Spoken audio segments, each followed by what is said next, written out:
ദൈവമായ കർത്താവ് നമ്മെ എല്ലാവരെയും അനുഗ്രഹിക്കുമാറാകട്ടെ.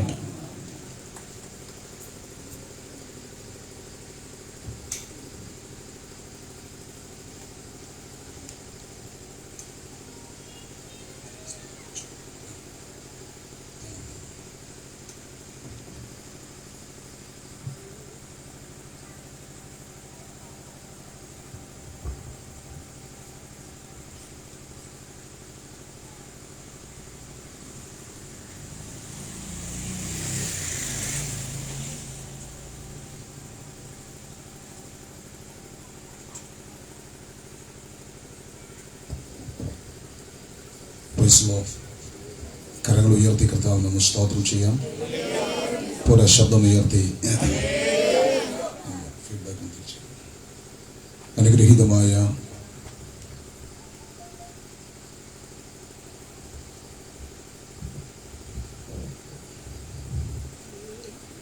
വളരെ അനുഗ്രഹീതമായ ഈ സുവിശേഷ മഹായോഗ പരമ്പരകളുടെ രണ്ടാമത് രാത്രിയിൽ യേശുക്രിസ്തുവിന്റെ സാക്ഷ്യവും ദൈവവചന നിമിത്തം നിങ്ങളെ അഭിസംബോധന ചെയ്യാൻ ദൈവം ഒരുക്കിയ അവസരത്തിനായിട്ട് കർത്താവിന് സ്തോത്രം ചെയ്യുന്നു.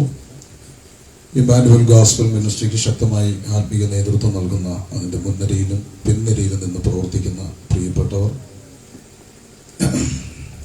എല്ലാ ദൈവദാസന്മാർക്കും, വിശേഷാൽ ഈ യോഗം ലീഡ് ചെയ്തുകൊണ്ടിരിക്കുന്ന ബഹുമാന്യ പാസ്റ്റർ എല്ലാവർക്കും ക്രിസ്തീശുവിന്റെ നിസ്തുല്യമായ നാമത്തിൽ എന്റെ സ്നേഹവന്ദനം അറിയിക്കുന്നു. ഇന്ന് രാത്രിയിലെ ഈ മീറ്റിംഗിൽ വളരെ ആത്മനിറവിൽ ഗാനശുശ്രൂഷ നിർവഹിച്ച ബഹുമാന്യ പാസ്റ്ററേയും കുടുംബത്തെയും ഓർത്ത് ദൈവത്തിന് സ്തോത്രം ചെയ്യുന്നു. കർത്തൃദാസിനെയും കുടുംബത്തെയും ദൈവം അനുഗ്രഹിക്കട്ടെ. ഈ സ്റ്റാൻഡ് വെച്ചിങ്ങനെ ശാന്തമായി പ്രസംഗിക്കാനാണ് ആഗ്രഹിച്ചത്. പക്ഷേ ഞാനും ഈ ടേബിളും ഈ സ്റ്റാൻഡുമായിട്ട് അങ്ങോട്ട് ഒക്കാത്തത് കൊണ്ട് ഞാൻ സ്റ്റാൻഡ് അങ്ങ് എടുക്കി. സോറി.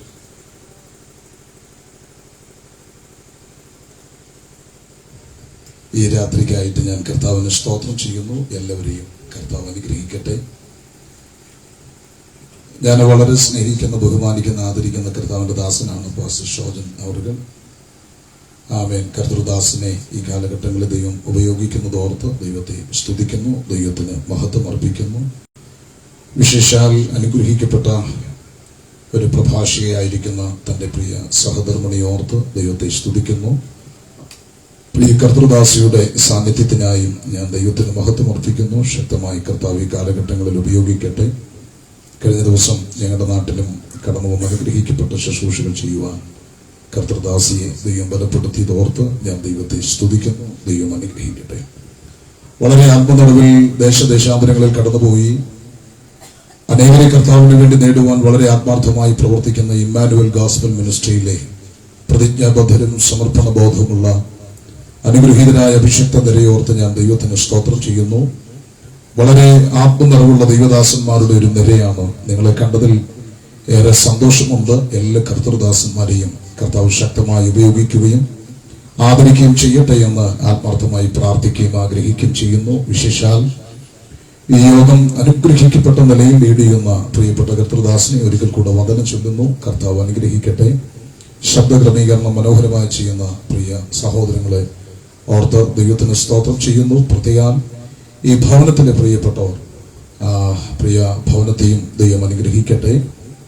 ശബ്ദവേദിയെ ഞങ്ങളെ ശ്രദ്ധിക്കുന്ന ദേശത്തെ എല്ലാ പ്രബുദ്ധരായ പ്രിയപ്പെട്ടവർക്കും ക്രിസ്തീശുവിന്റെ നാമത്തിലുള്ള അഭിവാദനങ്ങൾ അർപ്പിക്കുന്നു. ഈ രാത്രിയിൽ അല്പസമയം നിങ്ങളുടെ വിലപ്പെട്ട ചിന്തകൾ, ശ്രദ്ധ നിങ്ങളുടെ ജീവിതത്തിന് ഏറെ അനുഗ്രഹത്തിന് കാരണമായി തീരട്ടെ എന്ന് ആത്മാർത്ഥമായി പ്രാർത്ഥിക്കുകയും ആഗ്രഹിക്കുകയും ചെയ്യുന്നു. പ്രിയ പാസ്റ്റർ പറഞ്ഞതുപോലെ ഞങ്ങള് വന്ന വരവിലെല്ലാം ഭയങ്കര മഴയായിരുന്നു. ഞാനും എൻ്റെ കുടുംബവുമായിട്ടാണ് ഈ മീറ്റിംഗ് സംബന്ധിക്കുന്നത്. വൈഫ്, കുഞ്ഞുങ്ങൾ. മഴ പെയ്തപ്പോൾ മുതൽ എൻ്റെ വൈഫ് ശക്തമായി പ്രാർത്ഥിച്ചുകൊണ്ടിരിക്കുകയായിരുന്നു. ഞങ്ങളെല്ലാവരും പ്രാർത്ഥിച്ചുകൊണ്ടിരിക്കുകയായിരുന്നു. ഞാൻ വഴിതെറ്റി ഒത്തിരി അങ്ങോട്ടും ഇങ്ങോട്ടും ഒക്കെ ഓടി. പോയ വഴിക്കെല്ലാം മഴ പെയ്തു. അതുകൊണ്ട് ഒന്നുകൂടെ ദൈവസന്നിധിയിൽ പ്രാർത്ഥിക്കാൻ ദൈവം സഹായിച്ചു. ആമേൻ. ഇവിടെ കയറി വന്നപ്പോൾ വളരെ സന്തോഷം തോന്നി. ഈ ദേശത്തെ ദൈവം ഇത്ര അനുഗ്രഹീതമായി ഒരുക്കിയതോർത്ത് ഞാൻ ദൈവത്തെ സ്തുതിക്കുകയാണ്. പിന്നെ മനസ്സിനകത്തൊരു സന്തോഷം, നല്ല പന്തലുണ്ട്. അതുകൊണ്ട് ഭാരപ്പെടേണ്ട ആവശ്യമില്ല. പ്രാർത്ഥനയോടെ ദൈവസന്നിധിയിലായിരിക്കാം. ഈ രാത്രി നിങ്ങളോട് സംസാരിപ്പാൻ ദൈവാത്മാവിന്റെ പക്കൽ ഏൽപ്പിച്ച ചിന്ത പരാജയപ്പെട്ട 3 ശ്രമങ്ങൾ പ്രസംഗിക്കാനാണ്. പരാജയപ്പെട്ട 3 ശ്രമങ്ങൾ പ്രസംഗിക്കാനും. ഷോജൻ ബാസ് എന്നെ നോക്കുന്നു. ഇത്രയും കഷ്ടപ്പെട്ട് ഞങ്ങളൊരു യോഗ ഇവിടെ നടത്തുമ്പോൾ ഈ പുള്ളി അടൂരിന്ന് വണ്ടി ഓടിച്ചു വന്നത് പരാജയപ്പെട്ട 3 ശ്രമങ്ങൾ പ്രസംഗിക്കാനാണ്. സ്വതന്ത്രം. പരാജയപ്പെട്ട 3 ശ്രമങ്ങൾ ദൈവജനത്തിന്റെ വിജയാഘോഷമാണ്. 1, 2, 3 എന്ന ക്രമത്തിൽ ഈ രാത്രിയിൽ ആ ചിന്തകൾ പങ്കുവെക്കാൻ കർത്താവിൽ ശരണപ്പെടുകയാണ്. പരാജയപ്പെട്ട 1ാമത്തെ ശ്രമം, യേശുക്രിസ്തുവിന്റെ ജനനത്തെ മറയ്ക്കാൻ ഹേരോദാവ് ശ്രമിച്ചു. സ്തോത്രം. പ്രിയപ്പെട്ട ശ്രോതാക്കളെ, സഹൃദയരെ, ദൈവജനമേ, സുവിശേഷത്തിന്റെ ഏറ്റവും ലളിതമായ ചിന്തകളാണ് ഈ രാത്രി നിങ്ങളോട് പങ്കുവെക്കാൻ കർത്താവിൽ ഞാൻ ആഗ്രഹിക്കുന്നത്. വളരെ ലളിതമായ സുവിശേഷത്തിന്റെ ചിന്തകൾ, അതിന്റെ ലാളിത്യവും മാധുര്യവും സൗന്ദര്യവും ഒട്ടും മങ്ങലേൽക്കാതെ വളരെ ലളിതമായ ഭാഷകളിൽ ഇന്ന് രാത്രി സംസാരിക്കാൻ കർത്താവിൽ ശരണപ്പെടുന്നു. പ്രാർത്ഥനയോടെ നമുക്ക് ദൈവസന്നിധിയിലായിരിക്കാം. വേഗത്തിൽ ഒരു വാക്യം വായിക്കാം. മത്തായി സുവിശേഷം 2-ാം അധ്യായം അതിന്റെ 7 മുതലുള്ള വാക്യങ്ങൾ. എന്നാറെ ഹെരോദാവ് വിദ്വാൻമാരെ രഹസ്യമായി വിളിച്ച് നക്ഷത്രം വെളിവായ സമയം അവരോട് സൂക്ഷ്മമായി ചോദിച്ചറിഞ്ഞു. അവരെ ബേത്ലഹേമിലേക്ക് അയച്ചു. നിങ്ങൾ ചെന്ന് ശിശുവിനെ കുറിച്ച് സൂക്ഷ്മമായി അന്വേഷിപ്പിൻ. കണ്ടെത്തിയാൽ ഞാനും ചെന്ന് അവനെ നമസ്കരിക്കേണ്ടതിന് വന്ന് എന്നെ അറിയിപ്പിനെന്ന് പറഞ്ഞു. മതി. ഒരു നിമിഷം നമ്മുടെ കണ്ണുകളെ അടയ്ക്കാം. ഒന്നിച്ച് ദൈവസന്നിധിയിൽ പ്രാർത്ഥിക്കാം. എല്ലാ പ്രിയപ്പെട്ടവരും ഒന്ന് കണ്ണുകൾ അടച്ച് വായി തുറന്ന് ദൈവസന്നിധിയിൽ ആത്മാർത്ഥതയോടൊന്ന് പ്രാർത്ഥിക്കട്ടെ. ആരും ഈ രാത്രി മൗനമായിരിക്കരുത്. പ്രാർത്ഥിക്കുന്ന ഒരു പറ്റം ദൈവമക്കൾ ഇതിനകത്തിരിപ്പുണ്ട്. പ്രാർത്ഥിക്കുന്ന ഒരു പറ്റം അഭിഷക്തന്മാർ ഇതിനകത്തിരിപ്പുണ്ട്. ദൈവകൃപ പ്രാപിച്ച ഒരു പറ്റം ദൈവജനം ഇതിനകത്തിരിപ്പുണ്ട്. അന്യഭാഷകളിൽ പ്രാർത്ഥിക്കാൻ കൃപ ലഭിച്ച ദൈവമക്കൾ ഈ രാത്രിയിൽ മൗനമായിരിക്കാതെ എല്ലാവരും ശബ്ദമുയർത്തി ചില മിനിറ്റുകൾ സ്തോത്രം ചെയ്ത് പ്രാർത്ഥിക്കാൻ കൃപ ലഭിക്കുന്ന ദൈവമക്കൾ എല്ലാവരും അല്പസമയം വായി തുറന്ന് ശബ്ദമുയർത്തി ഒരുമിച്ച് ദൈവത്തോട് പ്രാർത്ഥിച്ചു തുടങ്ങട്ടെ. ഈ ടെന്റിനകത്ത് ഇന്ന് രാത്രി പ്രാർത്ഥനയുടെ ശബ്ദമുയരട്ടെ. പ്രാർത്ഥനയുടെ ശബ്ദമുയരട്ടെ. ഹല്ലേലൂയ.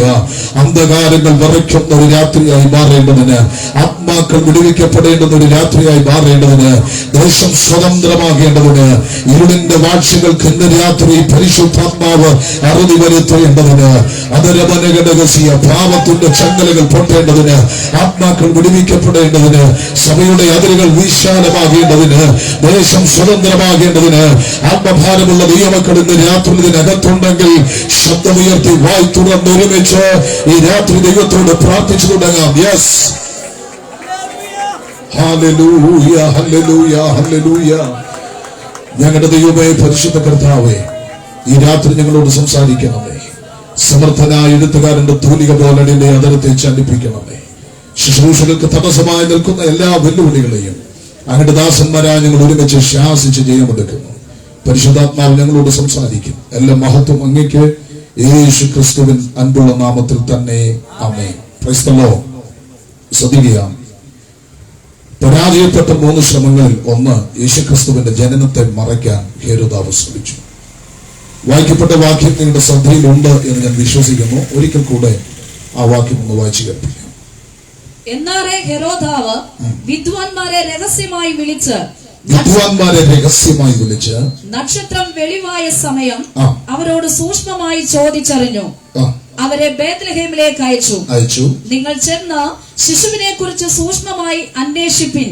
കണ്ടെത്തിയാൽ ഞാനും ചെന്ന് അവനെ നമസ്കരിക്കേണ്ടതിന് വന്നെന്നെ അറിയിപ്പിനെന്ന് പറഞ്ഞു. യേശുക്രിസ്തുവിന്റെ ജനനത്തെ മറയ്ക്കാൻ ഹേരോദാവ് ശ്രമിക്കുമ്പോൾ ആരാണ് യേശുക്രിസ്തു? ആരാണ് യേശുക്രിസ്തു എന്ന ചോദ്യത്തിന് വളരെ ലളിതമായി ഈ ദേശത്തോട് മറുപടി പറഞ്ഞുകൊണ്ട് എന്റെ പ്രഭാഷണം ആരംഭിക്കാം. ആരാണ് യേശുക്രിസ്തു? ദൈവമായിരുന്ന അവിടുന്ന് മനുഷ്യനായി ഭൂമിയിൽ അവതരിച്ചതാണ് സാക്ഷാൽ യേശുക്രിസ്തു. ദൈവത്വത്തിന്റെയും മനുഷ്യത്വത്തിന്റെയും സാരാംശത്തിൽ ഭേദം വരാതെ ഇരുവാളത്വങ്ങൾ സമന്വയമായി സമ്മേളിക്കപ്പെട്ടതാണ് യേശുക്രിസ്തു. യേശുക്രിസ്തു ഒരു ഊഹാമുഖമല്ല, ഒരു കെട്ടുകഥയല്ല, ഒരു കിഴവിക്കഥയിലെ കഥാപാത്രമല്ല, ഇന്നലകളിൽ ഉരുത്തിരിഞ്ഞൊരു കഥാപാത്രമല്ല യേശുക്രിസ്തു. ദൈവമായിരുന്ന അവിടുന്ന് മനുഷ്യനായി ഭൂമിയിൽ അവതരിച്ചതാണ് സാക്ഷാൽ യേശുക്രിസ്തു. അപ്പോൾ യേശുക്രിസ്തു അല്ലെങ്കിൽ ദൈവം എന്തിനാണ് മനുഷ്യനായി ഭൂമിയിൽ അവതരിച്ചത്? അങ്ങനെ ഒരു അവതാര ഉദ്ദേശത്തിന്റെ ആവശ്യമുണ്ടോ? എന്താണ് ആ അവതാരത്തിന്റെ ഉദ്ദേശം? എന്താണ് അവതാരത്തിന്റെ ഉദ്ദേശം? ഇത്രയേ ഉള്ളൂ. മനുഷ്യൻ പാപിയാണ്. പാപിയായ മനുഷ്യനെ അവന്റെ പാപത്തിൽ നിന്ന് മോചിപ്പിക്കണം. ഒരുപക്ഷെ ഇന്നത്തെ ആളുകൾ പറയുന്നത് മനുഷ്യൻ 21ാം നൂറ്റാണ്ടിലെ മനുഷ്യനെ പാപി എന്ന് വിളിക്കുന്നത് വിദ്യാസമ്പന്നനായ, സംസ്കാര സമ്പന്നനായ, നേട്ടങ്ങളുടെ നിറകിൽ എത്തി നിൽക്കുന്ന മനുഷ്യനെ പാപി എന്ന് വിളിക്കരുത് എന്നാണ് ഇന്നത്തെ സമൂഹം അഭിപ്രായപ്പെടുന്നത്.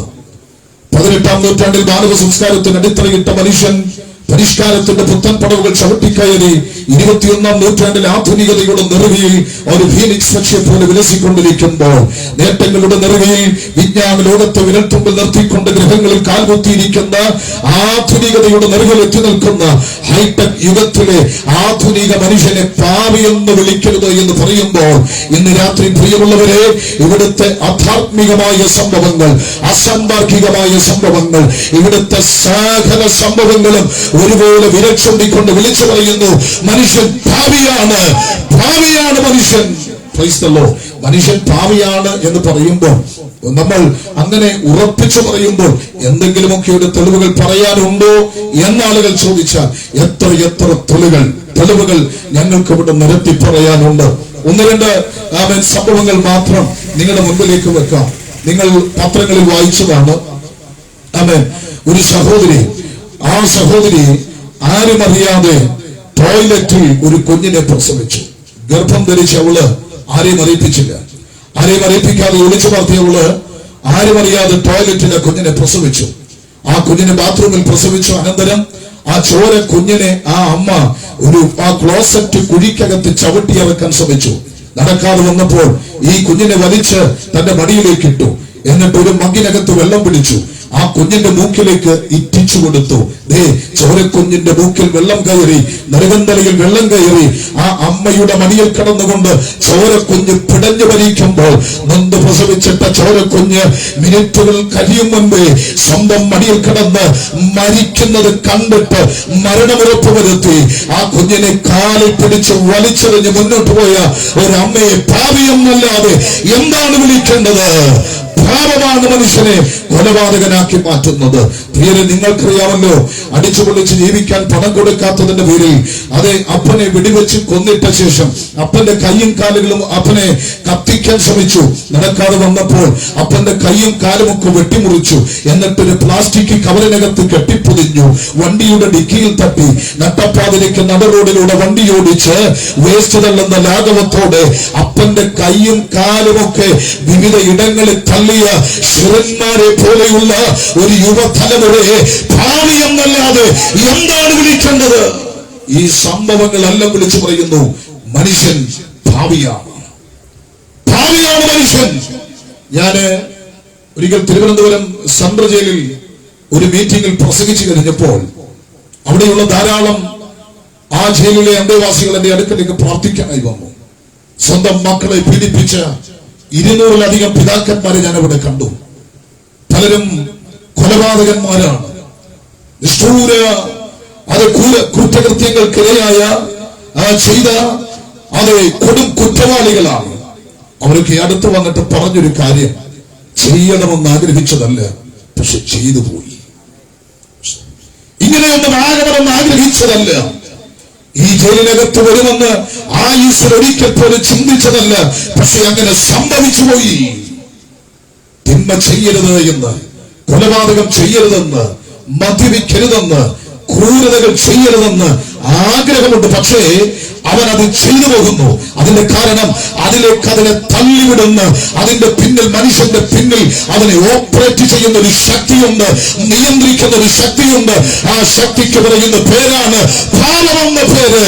പാപമാണ് മനുഷ്യനെ കൊലപാതകനാക്കുന്നത്, പാപമാണ് മനുഷ്യനെ മദ്യപാനിയാക്കി മാറ്റുന്നത്, പാപമാണ് മനുഷ്യന്റെ കുടുംബ ബന്ധങ്ങളെ തകർത്തു കളയുന്നത്. ഈ സുവിശേഷ യോഗം ഇവിടെ ക്രമീകരിച്ചത് എന്തിനെന്നറിയാമോ? ഒരു യോഗം ഇവിടെ നടത്തുക എന്നതിന്റെ ഉദ്ദേശത്തിന്റെ പിന്നിൽ ഈ ദേശത്ത് പൈശാചിക ആധിപത്യങ്ങൾ, പാപത്താൽ കുടുംബങ്ങൾ തകർന്നുകൊണ്ടിരിക്കുമ്പോൾ ഇന്ന് രാത്രിയിൽ ചില കുടുംബങ്ങൾ പുറത്തു വരുവാനുള്ള ആത്മഭാരമാണ് ഇതിന്റെ പിന്നിലെന്ന് ആത്മാവിൽ തിരിച്ചറിയുന്ന ദൈവമക്കൾ ഈ രാത്രി എത്ര പേരെന്നോട് ചേർന്ന് ദൈവത്തെ സ്തുതിക്കാൻ തയ്യാറാണ്? Praise the Lord. Hallelujah. മനുഷ്യൻ ഭാവിയായ മനുഷ്യന്റെ പാപത്തിൽ നിന്ന് അവനൊരു മോചനം ആവശ്യമാണ്. പാപത്തിന്റെ മോചനം കൊടുക്കാൻ മതങ്ങൾക്കോ പ്രത്യയശാസ്ത്രങ്ങൾക്കോ ജാതീയ സംഘടനകൾക്കോ ഇസങ്ങൾക്കോ മനുഷ്യൻ ചെയ്തു വന്ന കർമ്മകാണ്ഡങ്ങൾക്കോ ആചാരങ്ങൾക്കോ അനുഷ്ഠാനങ്ങൾക്കോ ദേവദണ്ഡന പ്രക്രിയകൾക്കൊന്നും മനുഷ്യന്റെ പാപത്തിൽ നിന്ന് അവനെ മോചിപ്പിക്കാൻ കഴിയാതെ വന്നപ്പോൾ മനുഷ്യന്റെ പാപത്തിന്റെ മോചനത്തിന് ഒരു രക്ഷകൻ അനിവാര്യമായി വന്നു. അങ്ങനെ ഒരു രക്ഷകൻ അനിവാര്യമായി വന്നപ്പോൾ ദൈവം തന്നെ മനുഷ്യനായി ഈ ഭൂമിയിൽ അവതരിച്ചതാണ് സാക്ഷാൽ യേശു ക്രിസ്തു. ഈ രാത്രി സന്തോഷമുള്ളവർ കരങ്ങൾ ഉയർത്തി ദൈവത്തെ സ്തുതിച്ചാട്ടെ. ആമേൻ. അങ്ങനെ കാലസമ്പൂർണതയുടെ കാലത്തികമെങ്കിൽ കന്യാമറിയത്തിന്റെ ഉദരത്തിലൂടെ യേശു ബേത്ലഹേമിൽ ജനിച്ചു. പ്രിയരെ, ഒരു വീട്ടിൽ അല്ല അവനെ പ്രസവിച്ചത് എന്നുള്ളത് ഉറപ്പാണ്. അങ്ങനെ ആയിരുന്നെങ്കിൽ അവനെ കിടത്താൻ ഒരു സ്ഥലം അന്വേഷിക്കേണ്ടി വരില്ലായിരുന്നു. ആ യാത്രയിൽ എവിടെയോ അവനെ പ്രസവിച്ചു. അതിനെക്കുറിച്ച് നിരവധി പാരമ്പര്യങ്ങൾ, ചരിത്രങ്ങളുണ്ട്. എല്ലാം കൂടെ വിശദീകരിക്കാൻ സമയമില്ലാത്തതുകൊണ്ട് ഞാൻ അവിടേക്ക് പോകുന്നില്ല. യേശുവിനെ കിടത്താൻ സ്ഥലമില്ല. മറിയ ചോരക്കുഞ്ഞിനെ മാറോട് അടുപ്പിച്ചുകൊണ്ട് പല വീടിന്റെ വാതിലുകൾ മുട്ടി നോക്കി. അവരൊക്കെ വാതിലുകൾ കൊട്ടിയടച്ചു. എന്നാൽ ഒരു വീടിന്റെ വാതിൽക്കൽ മുട്ടിയപ്പോൾ അവരൊരു വാതിൽ അവർ ചൂണ്ടിക്കാണിച്ചു കൊടുത്ത സ്ഥലം കാലിത്തൊഴുത്തിലെ പുൽത്തൊട്ടിലാണ്. അത്ഭുതരക്ഷകനായ നമ്മുടെ കർത്താവായ യേശു ക്രിസ്തു മനുഷ്യവർഗത്തിന്റെ പാപത്തിൽ നിന്ന് അവരെ മോചിപ്പിക്കേണ്ടതിലൂടെ അവതരിച്ചപ്പോൾ അവനെ കിടത്താൻ സ്ഥലമില്ല. അങ്ങനെ അവനെ കിടത്താൻ കിട്ടിയ സ്ഥലം കാലിത്തൊഴുത്തിലെ പുൽത്തൊട്ടിലാണ്. ഈ രാത്രി ദൈവജനത്തോടൊരു സന്തോഷം ഞാൻ പങ്കിടട്ടെ. ദുർഗന്ധം വമിക്കുന്ന കാലിത്തൊഴുത്ത് രക്ഷകൻ അവതരിച്ചതോടുകൂടെ അത് പറുദീസയ്ക്ക് തുല്യമായി മാറി. ഇന്ന് രാത്രി പാപത്താൽ ദുർഗന്ധം വമിക്കുന്ന നിന്റെ ജീവിതത്തെ പറുദീസയ്ക്ക് തുല്യമാക്കി മാറ്റുക, സന്തോഷം ധരിപ്പിക്കുക. രക്ഷകനായ ക്രിസ്തു നിന്റെ വീട്ടിനകത്ത് ജനിക്കുക, നിന്റെ ഹൃദയത്തിൽ ജനിക്കുക. ഇന്ന് രാത്രി അവസരമുണ്ടെങ്കിൽ നിന്റെ ഭവനത്തിനകത്ത് പറുദീസയുടെ സന്തോഷം ഈ രാത്രി വെളിപ്പെടാൻ പോകുകയാണ്. കാലിത്തൊഴുത്തിലെ പുൽത്തൊട്ടിലിൽ യേശുവിനെ കിടത്തി. നോക്കൂ, രക്ഷകനായ ക്രിസ്തു അഖിലാണ്ടത്തിന്റെ ദൈവം, പ്രപഞ്ചത്തിന്റെ ഉടയവൻ, സകലത്തെയും നിയന്ത്രിക്കുന്നവൻ, നവരത്ന നഖചിതമായ പുതിയ യെരൂശലേമിന്റെ നായകൻ, മറിയുടെ കരങ്ങളിൽ ഒതുങ്ങുന്ന ഒരു പിഞ്ചു പൈതലായി. ആകാശത്തെ വിരിച്ചവൻ, ഈ സമുദ്രങ്ങളെ സൃഷ്ടിച്ചവൻ, ഈ കാണുന്ന സകലത്തെയും ഒറ്റ വാക്കുകൊണ്ട് ഉളവാക്കിയവൻ, മേൽത്തരമായ പട്ടുവസ്ത്രത്തിന് മൂലവസ്തു സൃഷ്ടി ചെയ്തവൻ, കീർത്തിശീലയാൽ പൊതിയപ്പെട്ട് കാലിത്തൊഴുത്തിലെ പുൽത്തൊട്ടിലിൽ കിടക്കുന്നു. സൈമൺ സാർ പാടിയ വരികൾ എത്ര അനുഗ്രഹമാണ്. ആട്ടിടയർ കൂട്ടമായി വന്ന നേരം കീർത്തിശീലയിൽ പൊതിഞ്ഞ യേശുദേവാ. കീർത്തിശീലയിൽ പൊതിഞ്ഞ് നമ്മുടെ കർത്താവായ യേശു ക്രിസ്തു. Price the Lord. ക്രിസ്തുമാം നിൻ കിടപ്പ് കണ്ടു നമിക്കുന്നേ സിയോൻ മണാളനെ, ശ്രീ നരപതിയെ. അത്ഭുതരക്ഷകനായ ക്രിസ്തുവിനെ കാലിത്തൊഴുത്തിലെ പുൽത്തൊട്ടിലിൽ കിടത്തിയിരിക്കുമ്പോൾ നിങ്ങൾ നോക്കൂ. സ്തോത്രം. വാസ്തവത്തിൽ എനിക്കത് നിന്ന് പറയണമെന്നുണ്ട്. ഈ സമയത്തിന്റെ പരിമിതി കൊണ്ട് 9 മണിക്ക് ഞാൻ ഈ പ്രദേശം കണ്ടപ്പോൾ നേരത്തെ പറഞ്ഞ സമയത്ത് തന്നെ നിർത്തണമെന്നൊരു ആഗ്രഹം ഉണ്ടായതുകൊണ്ട് പല ഭാഗങ്ങളും അങ്ങ് വെട്ടിച്ചുരുക്കുകയാണ്. സ്തോത്രം. അങ്ങനെ രക്ഷകനായി നമ്മുടെ കർത്താവായ യേശു ക്രിസ്തു കാലിത്തൊഴുത്തിലെ പുൽത്തൊട്ടിലിൽ കിടക്കുകയാണ്. അമ്മേ, കരങ്ങൾ ഉയർത്തി ആ കർത്താവിന് സന്തോഷത്തോടെ ഒന്ന് സ്തോത്രം ചെയ്താട്ടെ. സന്തോഷം കൊണ്ടാകട്ടോ മോനെ, നമുക്കൊന്ന് പാടാം. മാട്ടിൻ തൊഴുത്തിൽ കിടന്ന മാന്യസുതനെ, മാട്ടിൻ തൊഴുത്തിൽ കിടന്ന മാന്യസുതനെ, ഹീനവേഷം എടുത്തു നിന്നെ വാഴ്ത്തി വാഴ്ത്തിടുന്നു ഞാൻ, ഹീനവേഷമെടുത്ത നിന്നെ വാഴ്ത്തിടുന്നു ഞാൻ, വാഴ്ത്തിടുന്നു വാഴ്ത്തിടുന്നു വാഴ്ത്തിടുന്നു ഞാൻ, എന്റെ രക്ഷകനെ നന്ദിയോടെ വാഴ്ത്തിടുന്നു ഞാൻ, വാഴ്ത്തിടുന്നു വാഴ്ത്തിടുന്നു വാഴ്ത്തിടുന്നു ഞാൻ, എന്റെ രക്ഷകനെ നന്ദിയോടെ വാഴ്ത്തിടുന്നു ഞാൻ.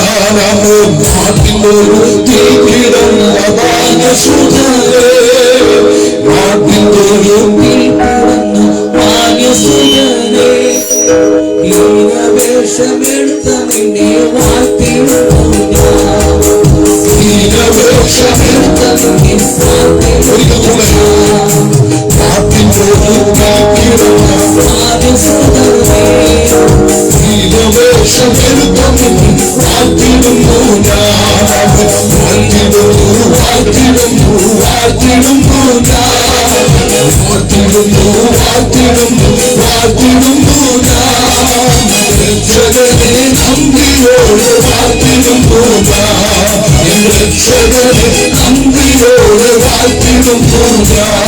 ഹല്ലേലൂയ. കരങ്ങൾ ഉയർത്തി ദൈവത്തിനൊന്ന് സ്തോത്രം പറയാം. ഹല്ലേലൂയ. ഞങ്ങളിങ്ങനെ പ്രസംഗിച്ചിട്ട് വരുന്ന ആ ടോണിൽ ഒരു പിടി പിടിച്ചാൽ ഇവരുടെ എഫിന് ജിക്കൊന്നും കിട്ടത്തില്ല, ഒരാകപ്പാടെ കൊഴയും. Thank you. കർത്താവ് അനുഗ്രഹിക്കട്ടെ. ക്രൈസ്തല്ലോ, കാലിത്തൊഴുത്തിന്റെ പുത്തൊട്ടിൽ കിടക്കുന്ന നമ്മുടെ കർത്താവായ യേശു ക്രിസ്തു തൂമഞ്ഞിൻ കണങ്ങൾ പെയ്തിറങ്ങുന്ന നിലാവുള്ള സന്ധ്യയിൽ ആട്ടിടയന്മാർ ആടുകളെ ജയിച്ചുകൊണ്ട് അജപാലകർ ആ രാത്രിയിൽ വെളിമ്പ്രദേശത്ത് ആടുകളെ സൂക്ഷിച്ച് വിശ്രമിക്കുമ്പോൾ ഒരു വെളിച്ചം അവരെ ചുറ്റുമിന്നി അവർ ഭയപരവശരായി ചാടിയിടുന്നിട്ടു. ദൂതന്മാർ അവർ കരിക നിന്നു. ഭയപരവശരായി ചാടിയിടുന്നിട്ട് അവരോട് ദൂതന്മാർ വിളിച്ചു പറഞ്ഞത്, ഭയപ്പെടേണ്ട, സർവജനത്തിനും ഉണ്ടാകാനുള്ള ഒരു മഹാസന്തോഷം ഞങ്ങൾ നിങ്ങളോട് സുവിശേഷിക്കുന്നു. എന്തെന്നാൽ ക്രിസ്തു എന്ന രക്ഷിതാവ് നിങ്ങൾക്കായി ദാവീദിന്റെ പട്ടണത്തിൽ ജനിച്ചിരിക്കുന്നു. Price the Lord. ദൂതന്മാർ പറയുന്നത് ക്രിസ്തു എന്ന രക്ഷിതാവ് നിങ്ങൾക്കായി ദാവീദിന്റെ പട്ടണത്തിൽ ജനിച്ചിരിക്കുന്നു.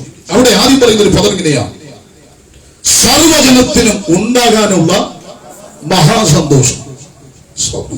അത് പറയുമ്പോൾ ഇവിടെ ഇരിക്കുന്ന ദൈവജനത്തെ കൂടെ ഞാനൊന്ന് പരിഗണിക്കണമല്ലോ. യേശുക്രിസ്തുവിന്റെ ജനനത്തിന് 1500 വർഷങ്ങൾക്ക് പുറകിൽ ബേത്ലഹേമിന്റെ എഫ്രാത്ത എന്ന ബേത്ലഹേമിന്റെ മണ്ണിൽ ഒരു ജനനം നടന്നു. പൂർവിക പിതാവായ യാക്കോബ് എന്ന ഇസ്രായേലിന്റെ പൂർവിക പിതാവായ യാക്കോബ് അമ്മാച്ചന്റെ ഭവനത്തിൽ നിന്ന് മടങ്ങി വരുന്ന യാത്രയിൽ എഫ്രാത്ത എന്ന ബേത്ലഹേമിൽ എത്തിയപ്പോൾ 14 വർഷം തന്റെ ജീവിതത്തിന്റെ 14 വർഷങ്ങൾ ചിലവിട്ട് തനിക്ക് ലഭിച്ച തന്റെ പ്രിയതമയായ റാഖേൽ എഫ്രാത്ത എന്ന ബേത്ലഹേമിൽ വെച്ച് അവൾ ഒരു കുഞ്ഞിനെ പ്രസവിച്ചു. Price the Lord. അവൾ ഒരു കുഞ്ഞിനെ നൊന്ത് പ്രസവിക്കുമ്പോൾ സൂതി കർമ്മിണികൾ അവളെ നോക്കിയിട്ട് പറഞ്ഞു, ഭയപ്പെടേണ്ട ഭയപ്പെടേണ്ട, ഇതും ഒരു ആൺകുഞ്ഞാണ്. Price the Lord. അവൾ ആ ആൺകുഞ്ഞിനെ നൊന്ത് പ്രസവിച്ചിട്ട് ആ കുഞ്ഞിന്റെ മുഖത്തേക്ക് നോക്കി അവന് ബെനോനി, ദുഃഖത്തിന്റെ പുത്രനെന്ന് വിളിച്ചിട്ട് അവളുടെ കണ്ണുകൾ അടയാൻ തുടങ്ങി. Price the Lord. ബേത്ലഹേമിന്റെ മണ്ണിൽ റാഖേൽ പിടഞ്ഞു മരിച്ചു. പ്രിയരേ, ഇതാ യാക്കോബിന്റെ പ്രാണനിലൂടെ ഒരു വാള് കടന്നുപോയ സ്ഥലമാണ് ബേത്ലഹേം എന്ന് പറയുന്നത്. യാക്കോബിന് ദുരന്തം സമ്മാനിച്ച സ്ഥലമാണ് ബേത്ലഹേം എന്ന് പറയുന്നത്. യാക്കോബിന്റെ കണ്ണുനീർ തുള്ളികൾ വീണ് കുതിർന്ന മണ്ണാണ് ബേത്ലഹേം എന്ന് പറയുന്നത്.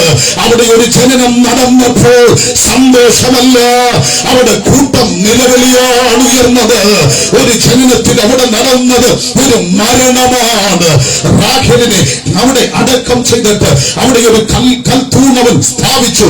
അതിനെ റാഖേലിന്റെ കല്ലറ തൂൺ എന്നാണ് അറിയപ്പെടുന്നത്.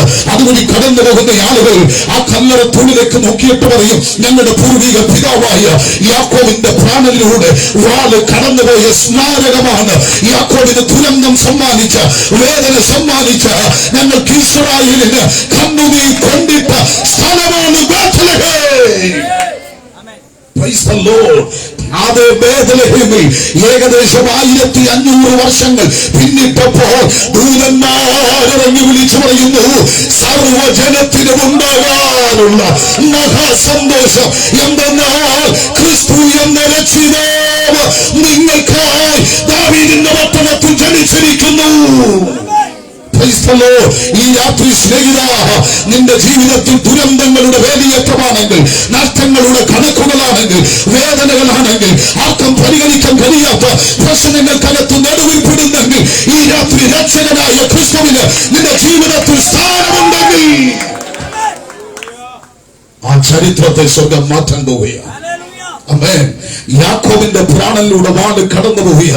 എഫ്രാത്ത് എന്ന ബേത്ലഹേമിനകത്ത് സന്തോഷത്തിന്റെ നിമിഷങ്ങൾ ഉണ്ടായെങ്കിൽ, ഈ രാത്രി ദൈവജനത്തെ നോക്കി ആത്മാവിലൊരു പ്രവചന ശബ്ദമായി വിളിച്ചു പറയട്ടെ, നിന്റെ പിന്നിൽ നഷ്ടങ്ങൾ കൊണ്ടിട്ട്, ശൂന്യതകൾ കൊണ്ടിട്ട്, വേദനകൾ സമ്മാനിച്ച്, അവൻ ദുരന്തങ്ങൾ വിതച്ച് ആ ചരിത്രത്തെ എടുത്തു മാറ്റിയിട്ട് ദൈവിക വാഗ്ദത്തത്തിന്റെ വിടുതലിന്റെ പ്രസാദ വർഷമായി ഈ ദിവസങ്ങൾ നിന്റെ മേൽ ദൈവത്തിന്റെ കരം വെളിപ്പെടാൻ പോകുകയാണെന്ന് ആത്മാവിനൊരു പ്രവചന ശബ്ദമായി വിളിച്ചു പറഞ്ഞ എത്ര പേർ കേട്ടെടുത്ത് ഇന്ന് രാത്രി ആരാധിപ്പാൻ മനസ്സുണ്ട്.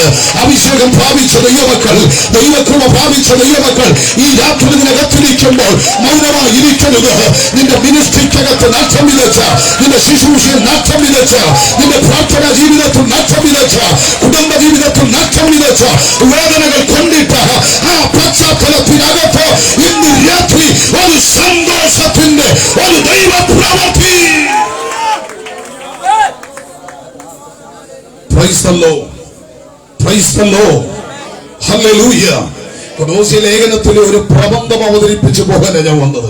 പക്ഷെ ദൈവാത്മാവിനോട് പറയുന്നു, ഈ ദൂതുകൾ ഇന്ന് രാത്രി ദൈവജനത്തോട് അറിയിക്കാൻ, ഈ ദേശത്തോട് അറിയിക്കാൻ, അവൻ പ്രാണനിലൂടെ വാള് കടന്നുപോയ ദുരന്തങ്ങളുടെ ബാക്കിപത്രമായി അവശേഷിച്ചു നിൽക്കുന്ന ചില കുടുംബങ്ങൾക്കകത്ത് മഹാസന്തോഷത്തിന്റെ ദിവസങ്ങൾ, നിമിഷങ്ങൾ ആവിർഭവിക്കാൻ പോവുക. ഇന്ന് രാത്രി ആത്മഹത്യയുടെ കെട്ടുകൾ അടിഞ്ഞു മാറുകയാണ്. ദേശത്തിന്റെ ദുരന്തങ്ങൾ പരിശുദ്ധാത്മാവ് എടുത്തു മാറ്റുകയാ. യേശു ക്രിസ്തുവിനുള്ള സന്തോഷം.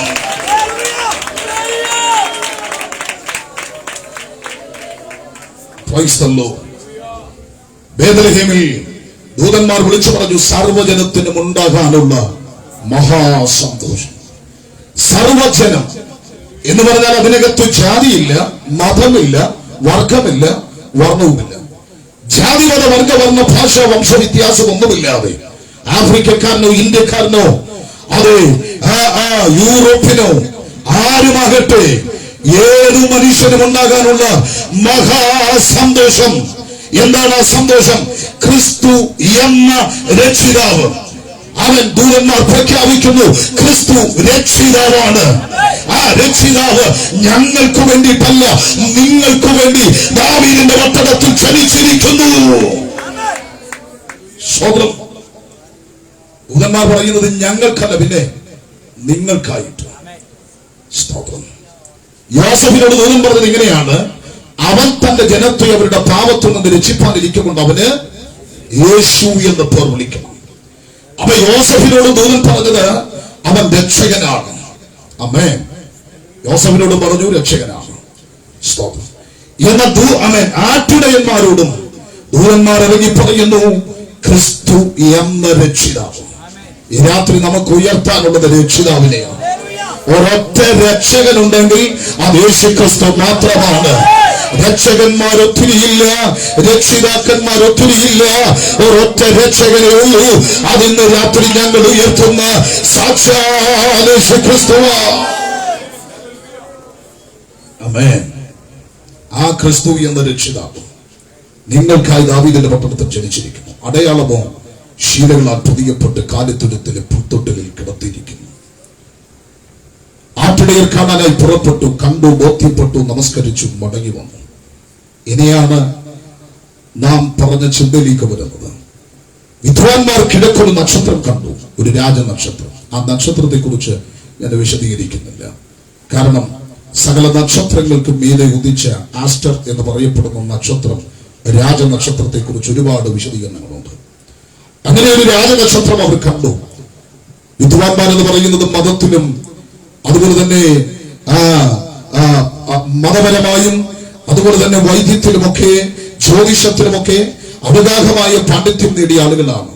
ഇവര് ഈ നക്ഷത്രം കണ്ടിട്ട് മനസ്സിലായി ഒരു രാജാവ് ജനിച്ചിരിക്കുന്നു. യാത്ര പുറപ്പെട്ടവർ വന്നത് ഹേരോദാവിന്റെ കൊട്ടാരത്തിലേക്ക് കയറി ഒരു ഒറ്റ ചോദ്യം, യഹൂദന്മാരുടെ രാജാവായി പിറന്നവൻ എവിടെ? ആ ചോദ്യത്തിന് മുൻപിൽ രാജസദസ്സ് നടുങ്ങിപ്പോയി. സ്വതന്ത്രം. യെരൂശലേം ഭ്രമിച്ചുപോയി. അങ്ങനെ എഴുതിയിരിക്കുന്നത്, യെരൂശലേം ഭ്രമിച്ചുപോയി. കാരണം യഹൂദന്മാരുടെ രാജാവായി ഒരുവൻ ഇരിക്കുമ്പോൾ തന്നെ വിദ്വാൻമാര് വന്ന് ചോദിക്കുക, യഹൂദന്മാരുടെ രാജാവായി പിറന്നവൻ? ഒരു കൊട്ടാരത്തിൽ ഒരു കുഞ്ഞ് ജനിച്ചാൽ രാജകുമാരൻ ജനിച്ചു എന്ന് പറയുന്നത് സ്വതന്ത്രം. പക്ഷെ ഇവര് വന്ന് ചോദിക്കുന്നത് കുമാരൻ എവിടെയെന്നല്ല, രാജാവ് എവിടെയെന്ന. എന്ന് പറഞ്ഞാൽ ജനിച്ചത് രാജാവായിട്ട് തന്നെയാണ്. അതുകൊണ്ട് പൗലോസ് എഴുതിയത് അവൻ നിത്യരാജാവ്. യോഹന്നാൻ വെളിപ്പാടിൽ കണ്ടു, അവൻ രാജാതിരാജാവാണ്. ജനിച്ചത് ഒരു രാജാവാണ്. ഇത് കേട്ടതും ഒരു അടിയന്തര കമ്മിറ്റി ഹേരോദാവ് വിളിച്ചുകൂട്ടി. സ്വതന്ത്രം. ആ അടിയന്തര കമ്മിറ്റിക്കകത്ത് പള്ളിപ്രമാണികളുണ്ട്, ശാസ്ത്രിമാരുണ്ട്, പുരോഹിതന്മാരുണ്ട്. ഇവരെല്ലാം വിളിച്ചു കൂട്ടി വട്ടമിരുന്ന സദസ്സിനകത്ത് എല്ലാവരും വീർപ്പടക്കി നെഞ്ചിടിപ്പ് പോലും കേൾക്കാച്ച ഇങ്ങനെ ഇരിക്കുമ്പോൾ ആ സദസ്സിനകത്ത് ഹേരോദാവ് എഴുന്നേറ്റിട്ട് ഒറ്റ ചോദ്യം, ക്രിസ്തു എവിടെയാ ജനിക്കുന്നത്? സ്വതന്ത്രം. വിദ്വാൻമാർ വന്ന് ചോദിച്ചത് യഹൂദന്മാരുടെ രാജാവായി പിറന്നവൻ എവിടെ? സ്വതന്ത്രം. ഹേരോദാവ് ചോദിക്കുന്നത് ക്രിസ്തു എവിടെയാ ജനിക്കുന്നത് എന്ന് പറഞ്ഞാൽ ഹേരോദാവിന് മനസ്സിലായി, അവൻ ഒരു രാജാവ് ജനിച്ചിട്ടുണ്ടെങ്കിൽ അത് ക്രിസ്തുവാണ്. യഹൂദന്മാർക്ക് ഇത് മനസ്സിലായില്ല. അത് പിടികിട്ടിയിരുന്നെങ്കിൽ തേജസ്സിന്റെ കർത്താവിനെ ഇവര് ക്രൂശിക്കത്തില്ലായിരുന്നു. Price the Lord. എന്റെ പ്രിയരെ, ഹേരോദാവ് എന്ന് പറയുന്ന ആരാണെന്ന് അറിയാമോ? കൈസര് യെരൂശലേമിന് വാഴാൻ ഒരു നാടുവാഴിയെ കൊടുത്തു. അദ്ദേഹത്തിന്റെ പേര് ആന്റിപട്രോയ് എന്നാണ്. BC 168 അന്ത്യോക്കസ് എപ്പിഫാനസ് പന്നിയെ കൊണ്ട് അശുദ്ധമാക്കിയ യാഗം നടത്തി അശുദ്ധമാക്കിയ യെരൂശലേം ദേവാലയം യഹൂദന്മാരുടെ മനോജ്ഞപ്രകാരം മനോഹരമായി 46 വർഷങ്ങൾ കൊണ്ട് പണിതുയർത്തി യഹൂദന്മാരുടെ പ്രീതി സമ്പാദിച്ചുകൊണ്ട് അവരുടെ രാജാവായി മാറിയ ഒരു മനുഷ്യനാണ് ഹേരോദാവ്. Price the Lord. ആദ്യം ജനസമ്മതി ഉള്ളവൻ, നല്ല പ്രീതിയുള്ള മനുഷ്യൻ, എല്ലാവർക്കും ഇഷ്ടമാണ്, പ്രിയങ്കരനാണ്, ജനനായകനായിരുന്നു ഹേരോദാവ് എന്ന രാജാവ്. പക്ഷെ വയസ്സായിക്കൊണ്ടിരുന്നപ്പോൾ പുള്ളിക്ക് അകപ്പാട് പ്രശ്നമായി. കാരണം മക്കള് 3 വളർന്നു വന്നപ്പോ മനസ്സിലായി അടുത്ത രാജാവ് ഇവരാകും. 3 ആൺമക്കളെയും കൊന്നു. പിന്നെ ഭാര്യ മറിയമ്മനെ കൊന്നു. അമ്മായിയമ്മ അലക്സാണ്ടറെ കൊന്നു. ഈ പുള്ളിക്ക് ഇപ്പൊ ഒറ്റ ചിന്തയുള്ളൂ, ഈ കസാരയിൽ ഇരുന്ന് ചാടണം. ഹലോ, അങ്ങനെയാ ചിലരും സ്വോത്രം പറയുന്നില്ല. ഇതുവരെ പറഞ്ഞിരുന്ന സ്വോത്രം പോയ പോക്കെ. ഹല്ലേലൂയ. Price the Lord. അവിടെ ഇരുന്ന് മരിക്കണം, അതാ പുള്ളിയുടെ ആഗ്രഹം. പണ്ട് ഹൈറേഞ്ചിൽ ഒരു അപ്പച്ചനുണ്ട്, 98 വയസ്സോ മറ്റോ ഉണ്ടായിരുന്നു.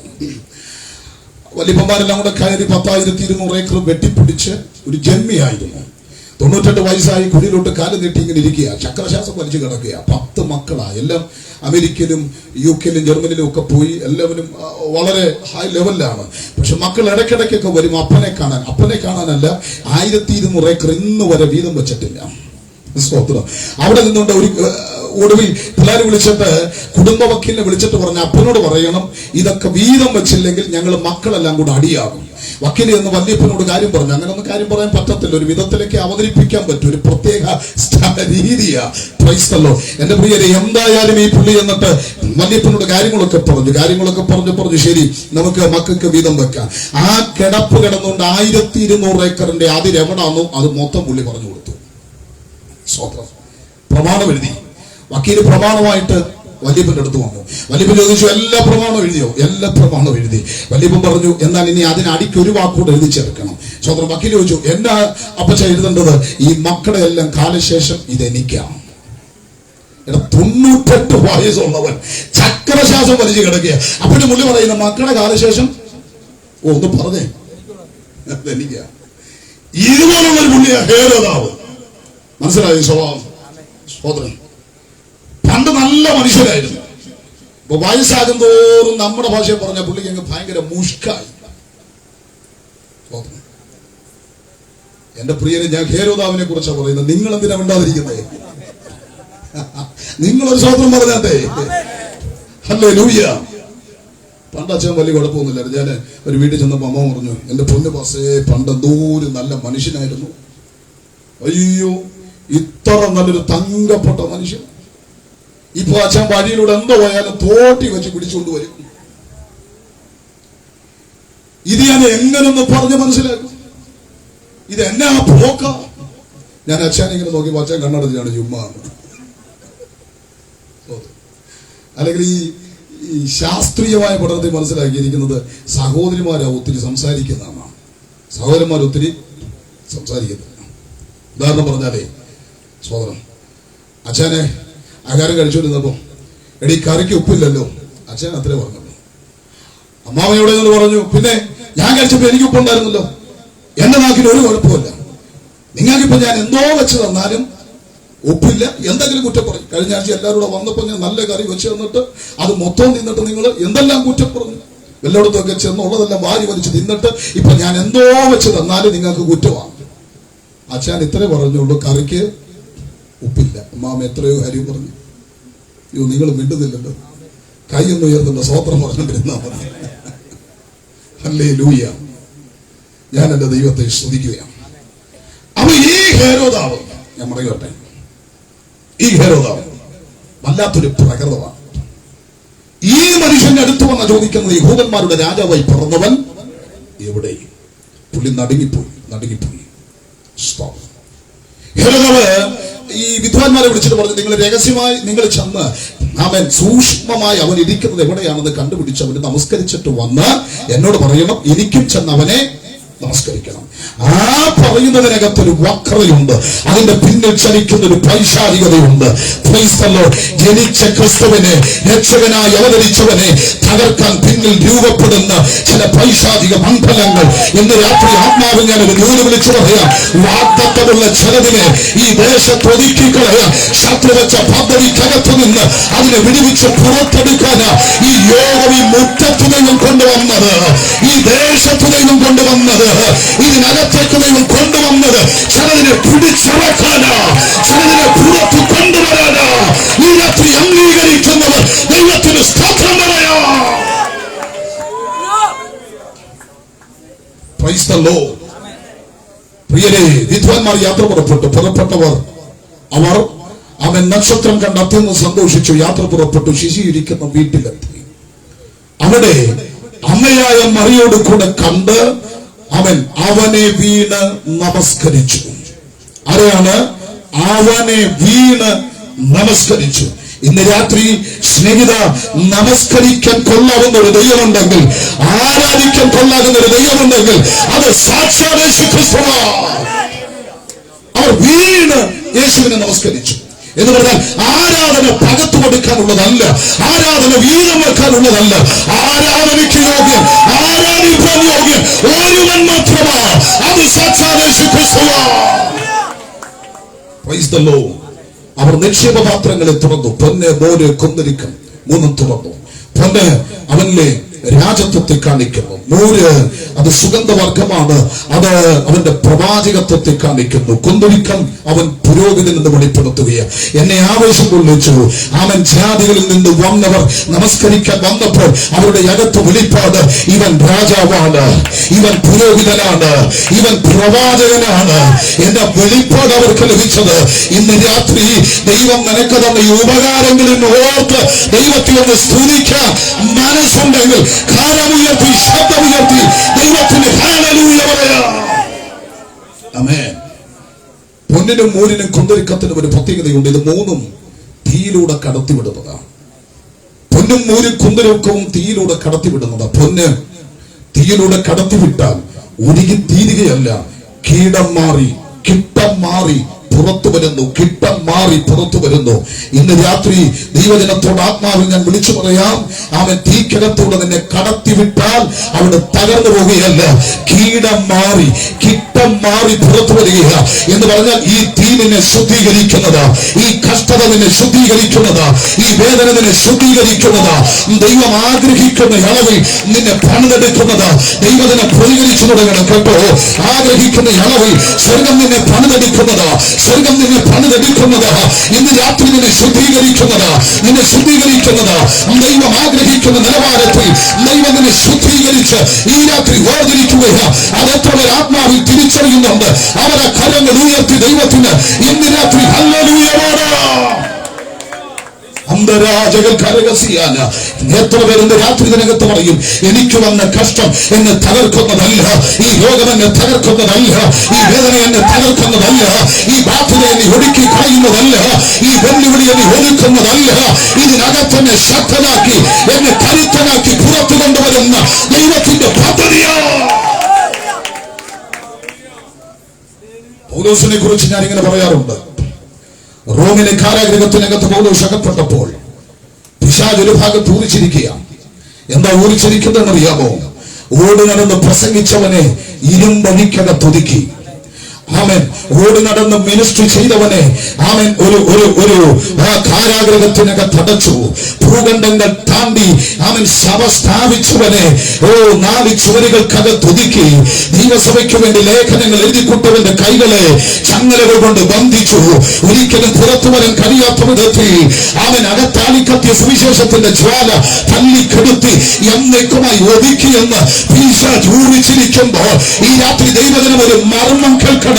ഈ രാത്രി തിരിച്ചറിയണം, സ്വാതന്ത്ര്യത്തോടിരിക്കുന്ന പൗലോസിനേക്കാൾ ശക്തനാണ് കാരാഗൃഹത്തിനകത്തിരിക്കുന്ന പൗലോസ്.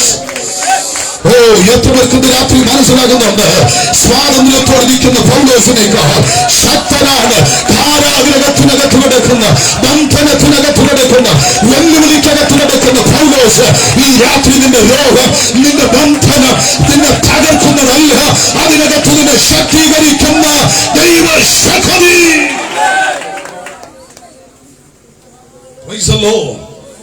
കാരാഗൃഹത്തിനകത്തോട്ട് കയറിയപ്പോഴാ ദൈവശാസ്ത്രത്തിന്റെ അഗാധമായ വെളിപ്പാടുകൾ, യേശുക്രിസ്തുവിന്റെ ദൈവശാസ്ത്രത്തിന്റെ, ക്രിസ്തു ശാസ്ത്രത്തിന്റെ, ദൈവിക ക്രിസ്തുവിന്റെ വിജ്ഞാനികളുടെ അപാരമായ വെളിപ്പാടുകളുടെ കലവറകൾ തുറന്നു വരുന്നത് കാരാഗൃഹത്തിനകത്ത് നിന്ന്. ഇന്ന് രാത്രി അഭിഷക്തന്മാരെ ഏതെങ്കിലും ഒരു വെല്ലുവിളിയിട്ട് നിന്നെ ഓദിക്കാൻ ശ്രമിക്കുന്നെങ്കിൽ ഈ രാത്രി നീ ഓദിനത്തില്ല. അവിടെ നിന്നൊരു പുത്തൻ വെളിപ്പാടോടെ നിന്നെ പുറത്തു കൊണ്ടുവരാ ഈ രാത്രി വ്യാപരിക്കുന്ന ദൈവശക്തി.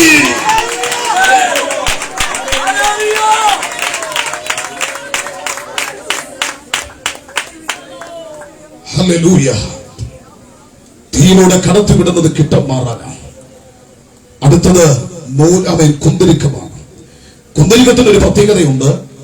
സ്വതന്ത്രം വെറുതെ ഇരുന്നാൽ ഒരു പ്രയോജനവും ഇല്ല. തീക്കകത്ത് കയറിയാൽ പുള്ളി പുകയും. കൈകളെ മലർത്തുന്നത് സന്ധ്യായാഗമായും പ്രാർത്ഥന ധൂപമായും ഉയരണം.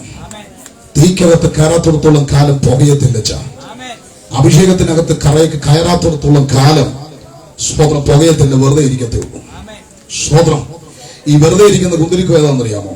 ഞാൻ നിങ്ങളെ ചൂണ്ടിക്കാണിക്കുക. ഏതായി വെറുതെ ഇരിക്കുന്ന കുന്തിരിക്കം? സ്വതന്ത്രം. ഞാൻ ഇത്ര ഇവിടെ തൊണ്ട കീറി പ്രസംഗിച്ചിട്ട് ഒരു സ്വതന്ത്രം പറയാതിരിക്കുന്ന സകല പുള്ളിയും തീക്കകത്ത് കയറാത്ത കുന്തിരിക്കമാണ്.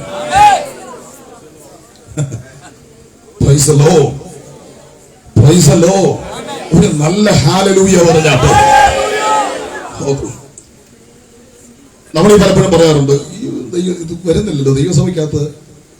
എല്ലാ ആഴ്ചയിലും എന്ത് ചെയ്യത്തില്ല, വരത്തില്ല. വല്ലപ്പോഴും ഒക്കെ വന്ന് ഒന്ന് തല കാണിക്കും.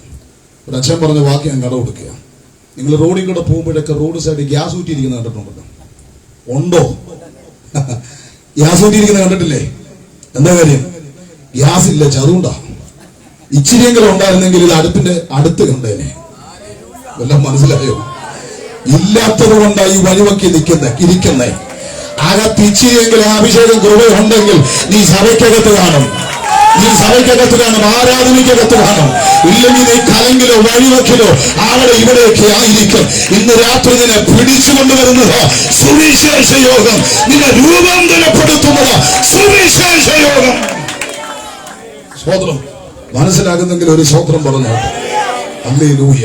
ഞാൻ മടങ്ങി വരികയാണ്. അടുത്തത് മൂരിന്റെ ടേസ്റ്റ് കയ്പാണ്. പക്ഷെ തീക്കകത്ത് കയറിയാൽ പിന്നെ സൗരഭ്യമാണ്. ആമേൻ.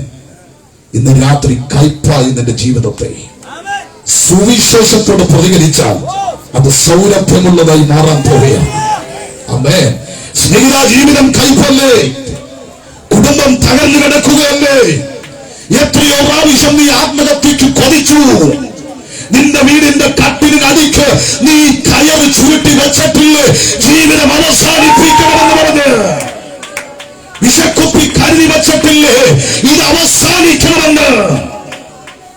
രാത്രി തകർന്നു കിടക്കുന്ന കൈപ്പായ ജീവിതത്തെ സൗരഭ്യമുള്ളതാക്കി മാറ്റാൻ ഞങ്ങൾ പ്രസംഗിക്കുന്ന സുവിശേഷത്തിന് ശക്തിയുണ്ട്.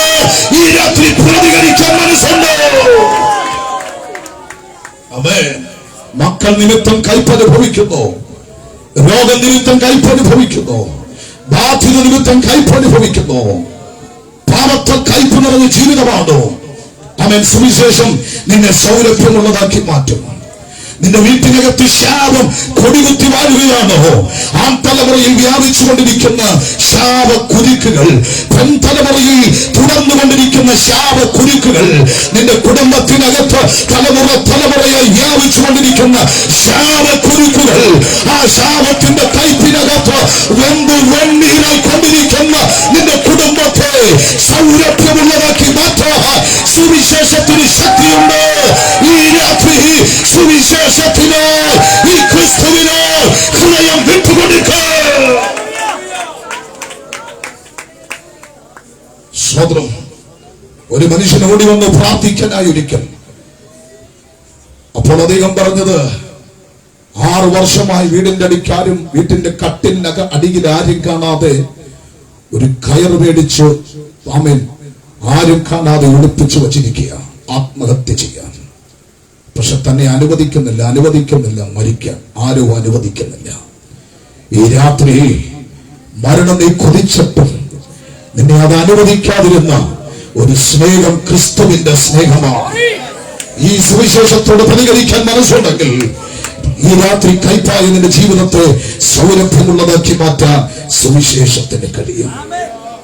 വിദ്വാൻമാർ നിശ്ചയപാത്രങ്ങളിൽ തുറന്നു മുട്ടുകുത്തി നമസ്കരിച്ചു. എഴുന്നേറ്റ് മടങ്ങാൻ തുടങ്ങിയപ്പോൾ ദൈവദൂതന്മാർ പറഞ്ഞു, ദൈവമിറങ്ങിപ്പോ പറഞ്ഞു, ഇനി വന്ന വഴിയെ പോകരുത്, മറ്റൊരു വഴിയായി പോകണം. അതിന്റെ അർത്ഥം, ഒരുവൻ ക്രിസ്തുവിനായാൽ അവൻ പുതിയ സൃഷ്ടിയാണ്. സ്തോത്രം. പണ്ടത്തെ വഴിയിൽ നിന്നെ നടത്താതെ, പണ്ടത്തെ മാർഗങ്ങളിൽ നിന്നെ വിട്ടുകൊടുക്കാതെ, പണ്ടത്തെ കൂട്ടുകെട്ടുകളിൽ നിന്നെ വിട്ടുകൊടുക്കാതെ, പണ്ടത്തെ പാപത്തിന്റെ വികാര കേന്ദ്രങ്ങളിൽ നിന്നെ വിട്ടുകൊടുക്കാതെ, നീ ആഗ്രഹിക്കുന്ന വിധത്തിൽ മാറി സഞ്ചരിക്കാൻ നിന്നെ സഹായിക്കുന്ന ഒരുവരുണ്ട്. അവന്റെ പേരാണ് യേശുക്രിസ്തു. ഒരുവൻ ക്രിസ്തുവിനായാൽ അവൻ പുതിയ സൃഷ്ടിയാണ്. വിദ്വാൻമാർ മടങ്ങിപ്പോയി. അപ്പോഴാണ് ഹേരോദാവിന് മനസ്സിലായി തന്നെ കളിപ്പിച്ചു എന്ന്. പോയ കണക്കനുസരിച്ച് 2 വർഷത്തിന് താഴെയുള്ള കുഞ്ഞുങ്ങളെയെല്ലാം കൊല്ലാൻ പദ്ധതിയിട്ടു. ആമേൻ. തിരിച്ചു മെരുക്കിയെടുത്ത വാളുമായി പടയാളികൾ വീടുകൾക്കകത്ത് ഓടിക്കയറി 2 വയസ്സിന് താഴെയുള്ള കുഞ്ഞുങ്ങളെയൊക്കെ കൊന്നു കൊലവിളിക്കാൻ തുടങ്ങി. അതാ യിരെമ്യാ പ്രവചനത്തിൽ വായിക്കുന്നത്, റാമയിൽ ഞാനൊരു ശബ്ദം കേട്ടു, കരച്ചിലും നിലവിളിയും തന്നെ. അന്ന് കൂട്ടക്കൊല 2 വയസ്സിന് താഴെയുള്ള കുഞ്ഞുങ്ങളെ കൂട്ടക്കൊല നടത്തുമ്പോ അവർ തിരഞ്ഞത് യേശുവിനെയാണ്. കാര്യം 33:15 പറഞ്ഞു, സ്ത്രീയുടെ സന്തതി സർപ്പത്തിന്റെ തലയെ തകർക്കും. സർപ്പത്തിന്റെ തലയെ തകർക്കാൻ ജനിച്ച സ്ത്രീയുടെ സന്തതിക്ക് വേണ്ടിയ ഹേരോദാവും അവന്റെ പിന്നിൽ ചലിച്ച പൈശാചിക മണ്ഡലങ്ങളും തിരഞ്ഞുകൊണ്ടിരുന്നത്. പക്ഷെ ദൈവമോ അവനെ മിസ്രയീമിൽ ഒളിപ്പിച്ചു. സ്തോത്രം. രക്ഷകൻ ഇവിടെ അവതരിച്ചപ്പോൾ ആ ജനനത്തെ മറയ്ക്കാൻ ഹേരോദാവ് ശ്രമിച്ചു. പക്ഷെ ദൈവമോ അവനെ മറച്ചു. ഈ രാത്രിയിൽ താരൊക്കെ തകർത്തുകളയാൻ പിശാചു വേട്ടയാടുമ്പോൾ അവൻ പ്രാർത്ഥിക്കുന്ന ദൈവത്തിലെ നിന്നെയും നിന്റെ തലമുറയും സൂക്ഷിക്കാം. അവന്റെ സാന്നിധ്യം ഇതിനകത്തുണ്ട്. വിശ്വസിക്കുന്നവർ കരങ്ങൾ ഉയർത്തി ദൈവത്തെ സ്തുതിക്കാം. അവൻ 2ാം ഭാഗത്തേക്ക് ഞാൻ വരുന്നു. യേശുക്രിസ്തുവിന്റെ ജനനത്തെ മറയ്ക്കാൻ ഹേരോദാവ് ശ്രമിച്ചു. ആ ശ്രമങ്ങളൊക്കെ പരാജയപ്പെട്ടു.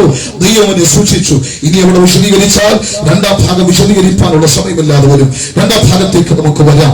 യേശുക്രിസ്തുവിന്റെ മരണത്തെ തടയാൻ പീലാത്തോസ് ശ്രമിച്ചു. ഒരു സിമ്പതി കൊണ്ട് യേശുവിനെ മരണത്തിൽ നിന്ന് വിട്ടയക്കാൻ അവൻ പീലാത്തോസ് ശ്രമിക്കുന്നു. വായിക്കാം യോഹന്നാന്റെ സുവിശേഷം 19-ാം അധ്യായം അതിന്റെ 12-ാമത് വാക്യം.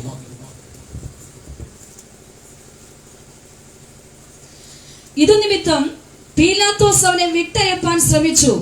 യഹൂദന്മാരോ, നീ ഇവനെ വിട്ടയച്ചാൽ കൈസറുടെ സ്നേഹിതനല്ല, തന്നെ താൻ രാജാവാക്കുന്നവൻ എല്ലാം കൈസരോട് മത്സരിക്കുന്നുവല്ലോ എന്ന് ആർത്തു പറഞ്ഞു.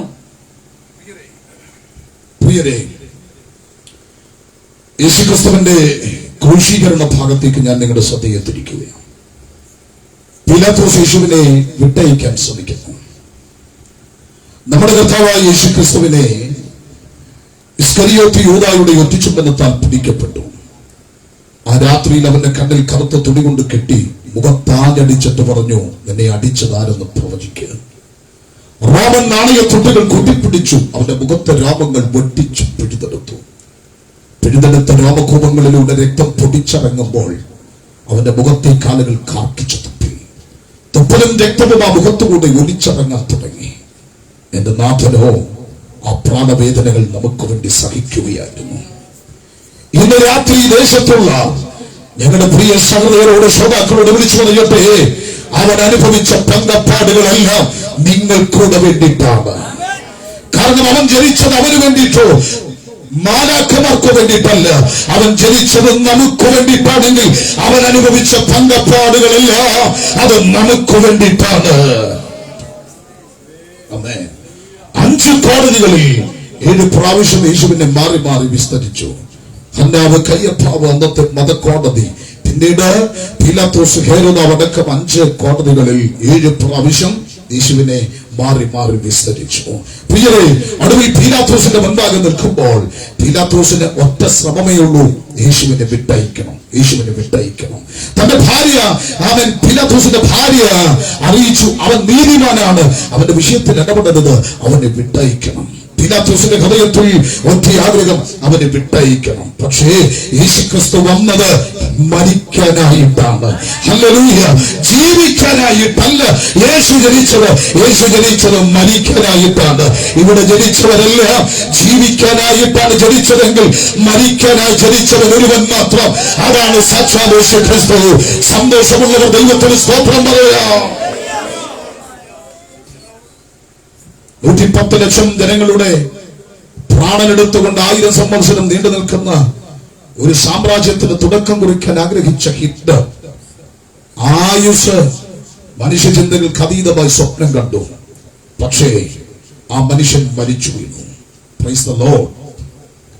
ഇവിടെ ജനിച്ചവന്റെ ആഗ്രഹം ജീവിക്കാനാണ്. ഉലകം മുഴുവനും വെട്ടിപ്പിടിച്ച അലക്സാണ്ടർ ചക്രവർത്തി മരണാസന്നനായപ്പോൾ വൈദ്യന്മാർ പറഞ്ഞു, താങ്കൾ ഇപ്പോൾ മരിക്കും. എന്നാൽ അദ്ദേഹം യാചിച്ചു, ഭിക്ഷ യാചിച്ചു, എന്റെ അമ്മയെ കാണാൻ എനിക്കൊരാഗ്രഹമുണ്ട്, അതുവരെ കൂടെ എന്റെ ആയുസ്സൊന്ന് നീട്ടിത്തരണം. Praise the Lord. അലക്സാണ്ടർ ചക്രവർത്തിക്ക് അതിനുള്ള അവസരം ലഭിച്ചില്ല. ജീവിക്കാൻ ആഗ്രഹിച്ചു, വൈദ്യന്മാരോട് ഭിക്ഷ യാചിച്ചു, എന്റെ ആയുസ്സിനെ നീട്ടിത്തരണം. ഇവിടെ ജനിച്ചവരെല്ലാം ആഗ്രഹിച്ചത് ജീവിക്കാനാ, പക്ഷേ മരിക്കാനായി ജനിച്ചവനാണ് അവൻ, ഞങ്ങൾ ഉയർത്തുന്ന നസ്രയനായ യേശുക്രിസ്തു. Price the Lord. പീലാത്തോസിന്റെ മുൻപാകെ നിൽക്കുമ്പോൾ പീലാത്തോസ് അവനെ വിട്ടയക്കാൻ ശ്രമിച്ചു. ഒടുവിൽ പീലാത്തോസ് ചോദിക്കുന്ന ഒരു ചോദ്യമുണ്ട്, നിങ്ങളുടെ ഉത്സവവകയാൽ ഒരുവനെ വിട്ടുതരാതെ പതിവുണ്ട്, നിങ്ങൾക്ക് ബറബ്ബാസിനെ വേണോ അതോ യേശുവിനെ വേണോ? ആമേൻ. ആർത്തിരമ്പിയ തിരമാല പോലെ ഇരച്ചു കയറിയ ജനസമൂഹം ആക്രോശിച്ചു വിളിച്ചു പറഞ്ഞത്, അവനെ ക്രൂശിക്കുക, ബറബ്ബാസിനെ ഞങ്ങൾക്ക് വിട്ടുതരിക.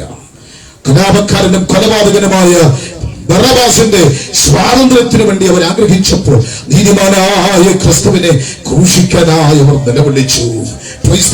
ബറബ്ബാസോ യേശുവിനെ അടിക്കാനായി ഏൽപ്പിച്ചു കൊടുത്തു. കാരിരുമ്പിന്റെ കരുത്തുള്ള 2 പടയാളികൾ മുന്നോട്ട് വന്നു, യേശുവിനെ കടന്നു പിടിച്ചു, അകത്ത മുറിയിലേക്ക് കൊണ്ടുപോയി അവന്റെ വസ്ത്രം അരിച്ചു മാറ്റി, അരയിൽ ഒരു ചാക്കുശീല ചുറ്റി, അവൻ അടുത്തുള്ള ഒരു 2.5 മുഴം ഉയരമുള്ള ഒരു കുറ്റിയിലേക്ക് അവന് വില്ലുപോലെ കുടിച്ചു നിർത്തി. എന്നിട്ട് ഇരുവശത്തുള്ള കുളത്തുകളിലേക്ക് കൈകൾ ചേർത്ത് ബന്ധിച്ചു. യാഗപീഠത്തിന്റെ കൊമ്പുകളോളം യാഗപശുവിനെ ചേർത്ത് കെട്ടുന്നത് പോലെ യേശു ക്രിസ്തുവിനെ ആ കുറ്റിയോട് ചേർത്ത് ബന്ധിച്ചു. ഒരു പടയാളി അപ്പുറത്തു നിന്നു, ഒരു പടയാളി ഇപ്പുറത്തു നിന്നു. അവരുടെ 2 പേരുടെയും കയ്യിൽ 2 ചമ്മട്ടിയുണ്ട്. ആ ചമ്മട്ടിയുടെ അഗ്ര തീയക്കട്ടികളും മുൾക്കൊളുത്തുകളും അസ്ഥി കഷ്ണങ്ങളുമാണ്. അസ്ഥി കഷ്ണങ്ങളും മുൾക്കൊളുത്തുകളും ഒക്കെ ചൂണ്ട പോലെ മുനയുള്ളതാണ്. എന്റെ പ്രിയരെ, ഈ പടയാളികളിൽ ഒരുവൻ 1 എന്നെണ്ണുന്നതും ഒരു പടയാളി ചമ്മട്ടി കയ്യിലിട്ട് ചാച്ചു വെച്ചുകൊണ്ട് 2 ചുവട് മുന്നോട്ട് നടന്നു കയറി ഈ ചമ്മട്ടി ആഞ്ഞു വീശി യേശുവിന്റെ പുറത്തേക്ക് അടിക്കുമ്പോൾ ഈ ചമ്മട്ടിയിലെ ഈയക്കട്ടികൾ പുറത്തും മാംസത്തിലേക്ക് പതിഞ്ഞ് അടിച്ച് അവൻ ചതയുമ്പോൾ പുറകാലെ വരുന്ന മുൾക്കൊടുത്തുകളും അസ്ഥികഷണങ്ങളും കോർത്തുമറിയുള്ളത് അത് പച്ചമാംസത്തിലേക്ക് അള്ളിപ്പിടിക്കും. ഈ പടയാളി ഈ കുറ്റിയിലേക്ക് ചുവട്ടി രണ്ട് ചുവട് പുറകോട്ടാഞ്ഞ് വെട്ടിച്ചു പിടിക്കുമ്പോൾ അവന്റെ പുറത്തെ മാംസകഷണങ്ങൾ ഒരു തുണിക്കഷണം കീറുന്നത് പോലെ കീറിയളരാൻ തുടങ്ങി. ഇന്ന് രാത്രി സ്നേഹിത, നിനക്ക് വേണ്ടി അടിയേറ്റു വാങ്ങുന്ന രക്ഷകനായ ക്രിസ്തുവിനെ കണ്ടോ? അടുത്ത പടയാളി രണ്ടയം വേണ്ടിയത് അവൻ അടുത്ത പടയാളി രണ്ട് ചുവട് മുന്നോട്ട് കയറി ചമ്മട്ടി വീശി യേശുവിന്റെ പുറത്തേക്ക് അടിച്ചു. ആമേൻ. 3, 4 എന്ന് കേൾക്കുമ്പോൾ അവരാഞ്ഞടിക്കുമ്പോൾ അവന്റെ പുറത്തെ മാംസകഷണങ്ങൾ അവരടിച്ചിളക്കുകയായിരുന്നു. എന്റെ പ്രിയരെ, അടിച്ച ഭാഗങ്ങളിൽ ആഴമേറിയ മുറിവുകൾ രൂപപ്പെട്ടു. അവിടെ ആഞ്ഞടിക്കുമ്പോൾ ആഴമേറിയ മുറിവുകൾ രൂപപ്പെട്ടു. അസ്ഥികൾ പലതും തെളിഞ്ഞു കാണാം. രക്തധമനികൾ പൊട്ടി രക്തം വാർന്നൊലിച്ചു. ആടി പലതും അവന്റെ കാലിൽ കൊണ്ടു, അവന്റെ നാഭിയിൽ കൊണ്ടു, അവന്റെ വാരിയലുകളിൽ കൊണ്ടു. അവിടെ നിന്നൊക്കെ മാംസം അവർ അടിച്ചു കീറി അവന്റെ കഴുത്തിൽ കൊണ്ടു. അതവരെ വലിച്ചെടുത്തു. ശരീരം മുഴുവനും അവരടിച്ചു തകർക്കുമ്പോൾ അവൻ രക്തം വാർന്നൊലിക്കുകയാണ്. വാർന്നൊലിച്ച് തലം കെട്ടി രക്തം കിടക്കുമ്പോൾ പടയാളികൾ ആ ചമ്മട്ടി കയ്യിലിട്ടൊന്ന് ചാച്ചു വെക്കുമ്പോൾ ആ മുൾക്കൊടുത്തുകളിലും അസ്ഥികഷണങ്ങളിലും പറ്റിപ്പിടിച്ചിരിക്കുന്ന മാംസകഷണങ്ങൾ അവൻ പൊറിച്ച് ആ രക്തത്തിലേക്ക് വീഴും. അതവിടെ കിടന്ന് തുടിക്കാൻ തുടങ്ങി. ഓ, മനുഷ്യവർഗത്തിന്റെ പാപത്തിന്റെ പരിഹാരത്തിന് വേണ്ടി മഹത്വം വെടിഞ്ഞ് ഇഹത്തിലേക്ക് ഇറങ്ങി വന്ന അരിമരക്ഷകനായവൻ നമുക്ക് വേണ്ടി തകർക്കപ്പെടുകയാ. കടന്നു പോകുന്ന ദേശത്ത് ശ്രദ്ധിക്കുന്ന സ്നേഹിത, നിനക്ക് വേണ്ടി അടിയേറ്റുവാങ്ങ, നിനക്ക് വേണ്ടി ശിക്ഷയേറ്റുവാങ്ങ, നിനക്ക് വേണ്ടി മരിക്കുവാൻ ആരെങ്കിലും തയ്യാറാകുമോ? ഇതാ നിനക്ക് വേണ്ടി ഒരുവൻ തയ്യാറാകുന്നു. 39 അടി അടിച്ചവൻ തികച്ച കെട്ടടിച്ചു മാറ്റിയപ്പോൾ നെഞ്ചും മുഖവും മുറിഞ്ഞ് ആ രക്തത്തിലേക്ക് യേശു വീണു. രക്തത്തിൽ കുളിച്ചു കിടക്കുന്ന യേശുവിനെ കണ്ടോ? നോക്കൂ, രക്തത്തിൽ കുളിച്ചു കിടക്കുന്ന യേശുവിനെ കണ്ടോ? ആമേൻ, ആമേൻ. ഒരു അറവശാലയിൽ മാംസപിണ്ഡങ്ങൾ വാർന്നിട്ടിരിക്കുന്നത് പോലെ രക്തത്തിൽ കുളിച്ചു കിടക്കുന്ന യേശുവിനെ കണ്ടു. ഇവൻ 10,000 സുന്ദരനായിരുന്നു. ഇവൻ വെണ്ണയും ചുവപ്പുമുള്ളനായിരുന്നു. അവൻ നമ്മുടെ കമ്പനായിരുന്നു. അവൻ നമ്മുടെ പ്രിയനായിരുന്നു. ഇന്നൊരു മാംസപിണ്ഡം കണക്ക് രക്തത്തിൽ കുളിച്ചു കിടക്കുന്ന നസ്രനായ യേശു. പടയാളികൾ 2 പേർ മുന്നോട്ട് വന്നു. എടുത്തുയർത്താൻ ശ്രമിച്ചു. വിറയ്ക്കുന്ന കാലുകളിൽ ബലമില്ല, എഴുന്നേറ്റ് നിൽക്കാൻ കഴിയുന്നില്ല. ഒരു പടയാളി ഓടി പുറത്തേക്ക് ഇറങ്ങി 2.5 ഇഞ്ച് നീളമുള്ള കഠോരമുള്ള സിസിമാസ് ഫൈനസ് ക്രിസ്റ്റി എന്ന് പറയപ്പെടുന്ന ഒരുതരം മുൾച്ചെടി തണ്ട് അത് വലിച്ചൊടിച്ചെടുത്തു. എന്നിട്ടൊന്ന് ചവിട്ടി മടഞ്ഞ് യേശുവിന്റെ തലയിലേക്ക് കൊണ്ടൊന്ന് അമർത്തി വെച്ചു.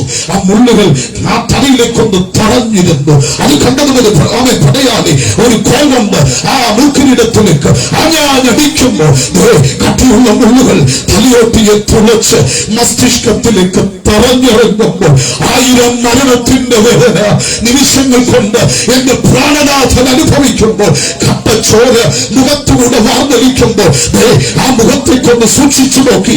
ഒരു മുള്ളു തറഞ്ഞിറങ്ങിയത് അവന്റെ കണ്ണിനകത്തൂടെ പുറത്തേക്ക് തള്ളിയിറങ്ങി. ആ മുൾമുനയിലൂടെ രക്തമിറ്റിട്ടവന്റെ കൽത്തടങ്ങളിലൂടെ ഒഴുകിയിറങ്ങുന്നു. ഇന്ന് രാത്രി സ്നേഹിത, നിനക്ക് വേണ്ടി ആടിയേറ്റുവാങ്ങുന്നു. തകർക്കപ്പെടുന്ന രക്ഷകനായ ക്രിസ്തു അവനെ രക്തംബരം ധരിപ്പിച്ചു. അവന്റെ കയ്യിൽ ഞാങ്ങളുടെ ഒരു തണ്ട് കൊടുത്തു. അവൻ മുട്ടുകുത്തി പരിഹസിച്ചു. യഹൂദന്മാരുടെ രാജാവ് ജയ പരിഹസിച്ചു. എന്റെ പ്രിയരെ, അവനെ ഒരു വസ്ത്രം ധരിപ്പിച്ച് പുറത്തേക്ക് കൊണ്ടുവരുമ്പോൾ രക്തത്തിൽ കൊലിച്ചിറങ്ങി വരുന്ന യേശു പീലാത്തോസിന്റെ മുമ്പാകെ നിൽക്കുമ്പോൾ പീലാത്തോസ് അവനെ ക്രൂശുമരണത്തിന് വിധിച്ചു. എന്നാൽ അന്നത്തെ സുപ്രീം കോടതി പവറായിരിക്കുന്ന പീലാത്തോസിന്റെ സിംഹാസന മധ്യേ അന്നത്തെ നീതിന്യായ വകുപ്പ് അനുസരിച്ച് ന്യായാധിപൻ കുറ്റമാരോപിക്കുന്നവനെ അവൻ കുറ്റവാളിയല്ല, നിരപരാധിയാണെന്ന് ന്യായാധിപൻ പറഞ്ഞാൽ ഈ സമയത്ത് സദസ്സിൽ നിന്നൊരവൻ മുന്നോട്ട് വന്ന് സ്വമേധയാ ജാമ്യത്തിനിറക്കി കൊണ്ടുപോകും. അത് ദരിദ്രനെയാണെങ്കിലും അടിമയാണെങ്കിലും അങ്ങനെ ജാമ്യത്തിൽ ഇറക്കിക്കൊണ്ടുപോകും. പക്ഷേ എന്റെ പ്രിയരെ, ഇന്ന് രാത്രി ശ്രദ്ധിച്ച് ആമേൻ. പീലാത്തോസ് യോഹന്നാന്റെ സുവിശേഷം വായിക്കേണ്ട 18, 38, 39. യോഹന്നാന്റെ സുവിശേഷം 19, 12, 4, 5 വാക്യങ്ങൾ. ഈ വാക്യങ്ങളിലൊക്കെ കാണുന്നു 3 പ്രാവശ്യം പീലാത്തോസ് പൊതുസദസ്സിനോട് വിളിച്ചു പറഞ്ഞു, ഇവനിൽ ഞാനൊരു കുറ്റവും കാണുന്നില്ല. 3-ാം പ്രാവശ്യം ആ സദസ്സിനെ നോക്കി പീലാത്തോസ് വിളിച്ചു പറഞ്ഞു, ഇവനിൽ ഞാനൊരു കുറ്റവും കാണുന്നില്ല. അത് പറഞ്ഞ് ചുറ്റും നോക്കി, ആരെങ്കിലും ഇവനെ അവൻ ജാമ്യത്തിൽ ഇറക്കാനുണ്ടോ? ആരും മുന്നോട്ട് വരുന്നില്ല, ആരും മുന്നോട്ട് വരുന്നില്ല. ഒരുപക്ഷെ പീലാത്തോസ് ചിന്തിച്ചു കാണും, ആർക്കും വേണ്ടാത്ത ഇവന് വേണ്ടി ഞാൻ എന്തിനാണ് പണി കേൾക്കുന്നത്? അമ്മേ, കരമുയർത്തി ദൈവത്തിനൊന്ന് സ്തോത്രം ചെയ്യുന്നു.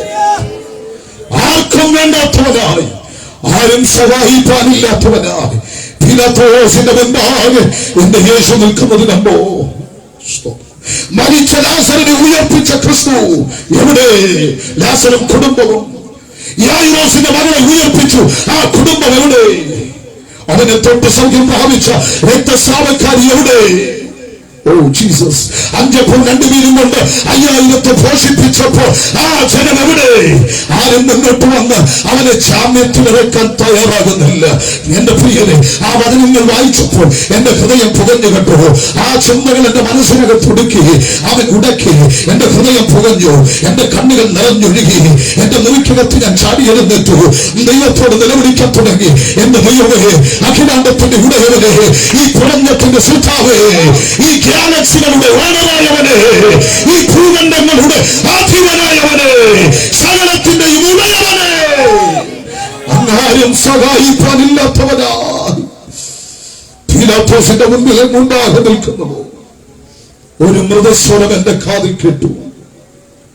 ആമേൻ. ആർക്കും സഹായിക്കാൻ കഴിയാത്ത നിന്നെ കൂടെ സഹായിക്കേണ്ടതിന്റെ മോനെ ഞാൻ ആരും സഹായമില്ലാത്തവനായി മാറിയത്. എത്ര പേർക്ക് രാത്രി മനസ്സിലാകുന്നുണ്ട്? Hallelujah, hallelujah. ഇവൻ ആരെന്നറിയണ്ടേ? അവൻ ചാടുകൊണ്ട് ആകാശത്തിന്റെ പരിമാണം എടുക്കുന്ന, വില്ലിക്കോൽ കൊണ്ട് പർവ്വതങ്ങളെയും തുലാസ് കൊണ്ട് കുന്നുകളെയും തൂക്കുന്ന, കാർമുകിൽ കീറിപ്പോകാതെ വെള്ളത്തെ മേഘങ്ങളിൽ കെട്ടിവെക്കുന്ന, അവൻ സൂര്യചന്ദ്ര നക്ഷത്രാദികളെ വാരി വിതറിയതിന് സ്ഥാനവും പേരും നിർണയിച്ച് അതിന്റെ സഞ്ചാരപഥങ്ങൾക്ക് വിരൽ കൊണ്ട് പാത വരച്ചു കൊടുത്തവൻ. എന്തിനേറെ പറയുന്നു, കാർമുകിൽ കീറിപ്പോകാതെ വെള്ളത്തെ മേഘങ്ങളിൽ കെട്ടിവെച്ചവൻ, ഇടിമിന്നലുകൾക്ക് ചാലും ജലപ്രവാഹത്തിന് പാതയും ഒരുക്കിയവനാണ്. ഈ ഭൂമിയെ നാസ്തിത്വത്തിൽ തൂക്കിയവൻ, ഉത്തരദിക്കനെ ശൂന്യത്തിൽ വിരിച്ചവനാണ്, ഭൂമിക്ക് വൃത്തം മറച്ചവനാണ്, സകലത്തിന്റെ ഉടയവനാണ്. ഒരനാഥനെ പോലെ ആരും സഹായിക്കാനില്ലാത്തവനായി പീലാത്തോസിന്റെ മുൻപാകെ എന്റെ യേശു നിൽക്കുകയാണ്. ആരും സഹായമില്ല, എല്ലാവരും ആരിൽ കണ്ടും കാണാതെയും സഹായമില്ലെല്ലാവരും പാരിൽ കണ്ടും കാണാതെയും പോകുന്നവർ, എന്നാലെനിക്കൊരു സഹായകൻ വാനിലുണ്ടെന്നറിഞ്ഞതിൽ ഉല്ലാസമേ. എന്നാലെനിക്കൊരു സഹായകൻ വാനിലുണ്ടെന്നറിഞ്ഞതിൽ ഉല്ലാസമേ. എന്റെ ദൈവം സ്വർഗ്ഗസിംഹാസനം അന്നിലങ്ങിൽ ഞങ്ങൾ ഓർത്തിരുന്നു. എന്റെ ദൈവം സ്വർഗ്ഗസിംഹാസനം അന്നിലങ്ങിൽ ഞങ്ങൾ ഓർത്തിരുന്നു. ഹല്ലേലൂയ. അക്കരകളിൽ ദൈവത്തിന് സ്തോത്രം പറഞ്ഞാട്ടെ. പ്രിയരെ, പീലാത്തോസിന് മുൻപാകെ യേശു നിൽക്കുമ്പോൾ, ആരും സഹായിക്കാനില്ലാത്തവനെ നിൽക്കുമ്പോൾ പിലാത്തോസ് അവനെ ക്രൂശിപ്പാനായി വിധിച്ചു. എന്നാൽ അവിടെ നിന്ന് ഞാൻ നിങ്ങളുടെ ശ്രദ്ധയെ ബറബ്ബാസിന്റെ അടുത്തേക്കൊന്ന് കൊണ്ടുപോവുകയാണ്. എന്റെ ഒരു ചിന്ത, ഒരു ഇമാജിനാണ് ഞാൻ നിങ്ങളോട് പറയുന്നത്. ഒരു പടയാളി ചെന്ന് അവൻ ബറബ്ബാസ് കിടക്കുന്ന കാരാഗ്രഹത്തിന്റെ വാതിൽ തുറക്കുന്നു. ബറബ്ബാസ് ഭയന്നുപോയി. ഭയന്ന മനുഷ്യൻ പുറത്തേക്ക് ഇറങ്ങുമ്പോൾ, എന്റെ വധശിക്ഷ നടത്താൻ പോവുകയാണോ, ഭയന്ന് പുറത്തേക്ക് ഇറങ്ങുമ്പോൾ പടയാളി അവന്റെ മുഖത്ത് നോക്കി ഒന്ന് പുഞ്ചിരിച്ചു. അമ്മേ, ബറബ്ബാസ് ഭയത്തോടെ ചോദിച്ചു, എന്തിനാ നിങ്ങൾ ചിരിക്കുന്നത്? ആ പടയാളി പറഞ്ഞു, നിന്നെ വിട്ടയക്കാൻ ഉത്തരവായി. ബറബ്ബാസ് ചോദിച്ചു, ആരാ എന്നെ സഹായിച്ചത്? പടയാളി പറഞ്ഞു, അതെ, നിന്നെ വിട്ടയക്കാൻ ഉത്തരവായപ്പോൾ നിനക്ക് പകരം ആ നസ്രയനായ യേശു ക്രൂശിക്കപ്പെടാൻ പോകുന്നു. സ്നേഹിത, നിന്റെ പാപം ഏറ്റുകൊണ്ട് യേശു ക്രൂശിലേക്ക് കയറിയത്, നിന്റെ പാപത്തെ ഏറ്റുകൊണ്ട് അവൻ ക്രൂശിലേക്ക് കയറിയപ്പോൾ അവൻ നിന്നെ സ്വതന്ത്രനായി വിട്ടയച്ചു. പാപമറിയാത്തവനെ നമുക്ക് പകരം ദൈവം പാപമാക്കി. സ്വതന്ത്രനായ ബറബ്ബാസ് തന്റെ വീട്ടിലേക്ക് പോകുന്നു. എന്റെ ഒരു ഇമാജിന കേട്ടോ, ഒരു ചിന്തയാ. ഒരുപക്ഷെ തനിക്ക് ഭാര്യയോ മക്കളോ ഒക്കെ ഉണ്ടാകാം, അമ്മയപ്പന്മാരൊക്കെ ഉണ്ടാകാം. ദൈവത്തിന് സ്തോത്രം. ബറബ്ബാസ് തിരിച്ച് തന്റെ വീട്ടിലേക്ക് ചെല്ലുമ്പോൾ വീട്ടിൽ നിന്ന് ആരോ കണ്ടു. ബറബ്ബാസ് വരുന്നു. ഓടി മുറ്റത്തേക്ക് ഇറങ്ങി ചാടിച്ചെന്ന് ബറബ്ബാസിനെ കെട്ടിപ്പിടിച്ചു. അപ്പനും അമ്മയും ഭാര്യയും മക്കളും ഒക്കെ അവൻ വട്ടം പിടിച്ച് പൊട്ടിക്കറിയാൻ തുടങ്ങി. അവരൊക്കെ പറഞ്ഞു, മാമൻ മോനെ ബറബ്ബാസേ, നീ തിരിച്ചു വരുമെന്ന് ചിന്തിച്ചതല്ല, ഈ പടിക്കെട്ടിന് നീ തിരിച്ചു കയറുമെന്ന് ചിന്തിച്ചതല്ല, നിന്റെ ഡെഡ് ബോഡി വരെ കിട്ടുമെന്ന് ഞങ്ങൾ ചിന്തിച്ചതല്ല, നിന്നെ ഒന്ന് ചുംബിക്കാൻ കഴിയുമെന്ന് ഞങ്ങൾ ചിന്തിച്ചില്ല, നിന്നെ തിരിച്ചു കിട്ടുമെന്ന് ഞങ്ങൾ കരുതിയതല്ല. മോനെ, നിന്നെ പുറത്തു വരാൻ ആരാ സഹായിച്ചത്? ആരാ സഹായിച്ചത്? ബറബ്ബാസ് പറയുന്ന മറുപടി, എന്നെ വിട്ടയച്ചപ്പോൾ എനിക്ക് പകരം നസ്രയനായ യേശു ക്രൂശിക്കപ്പെടാൻ പോയി. അവനാണ് എന്നെ സഹായിച്ചത്. യേശുവാണ് എന്നെ സഹായിച്ചത്.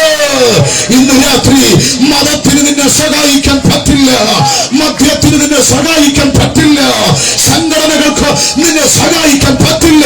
പക്ഷെ ഞാൻ പ്രസംഗിക്കുന്ന, സംഘടനയിൽ പ്രസംഗിക്കുന്ന യേശുവിന് നിന്നെ സഹായിക്കോ. അവൻ ശക്തനായ ദൈവമാണ്.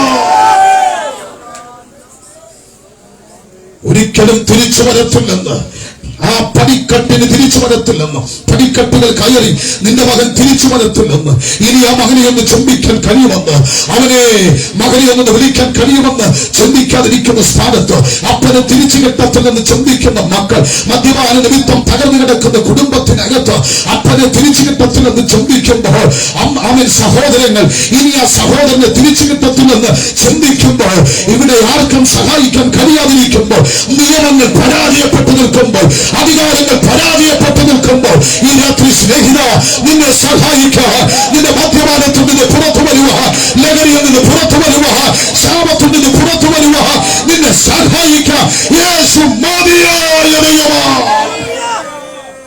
Praise the Lord.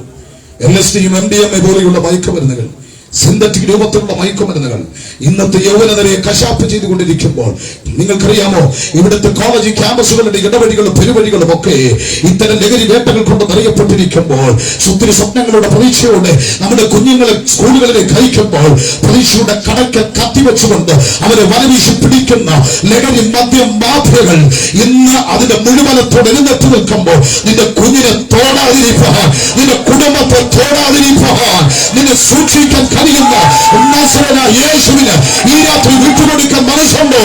ഈ യോഗം നിന്റെ വിടുതലിന് വേണ്ടിയിട്ട്, ഈ ദേശത്തിന്റെ സ്വാതന്ത്ര്യത്തിന്. അമ്മേ, സന്തോഷമുണ്ടെങ്കിൽ ഒരിക്കൽ കൊണ്ട് ദൈവത്തെ സ്തുതിച്ചു. ക്രൂശമരണത്തിനായി വിധിക്കപ്പെട്ട ക്രിസ്തു ഭാരമേറിയ കുരിശം വഹിച്ചുകൊണ്ട് യെരൂശലേമിന്റെ വീതികളിലൂടെ വെച്ച് കുറച്ച് വീണ്ടും എഴുന്നേറ്റ് വരുമ്പോൾ, വരുന്ന വഴിയിൽ അവൻ വഴിവക്കിൽ വീണു. ക്രൂശെടുത്ത് എഴുന്നേൽക്കാൻ കഴിയുന്നില്ല. ഈ സമയത്ത് വയലിൽ നിന്ന് കയറി വരുന്ന ഒരുവൻ, കോലക്കാരനായ ശിമോൻ, അവനെ നിർബന്ധിച്ചു ക്രൂശെടുക്കാൻ. അവൻ ഭയന്നുപോയി. അവൻ ചോദിച്ചു, ഈ ക്രൂശിൽ തൊട്ടാൽ ശാപമല്ലേ? പടയാളി പറഞ്ഞു, ഈ ക്രൂശിൽ തൊട്ടാൽ ശാപമാ. നിങ്ങൾ എടുക്കുന്നില്ലേ? ഞങ്ങൾ എടുത്താൽ ശാപമാ. ഞാൻ എടുത്താലോ? നീ എടുത്താലും ശാപമാ. പക്ഷെ ഞങ്ങൾക്ക് അതിനൊന്നുമില്ല. എടുക്കി ക്രൂശ്. മനഃപൂർവമായ ഒരു മനുഷ്യനെ ശാപത്തിലേക്ക്, ദുരന്തത്തിലേക്ക് തള്ളിവിടുകയാണ്.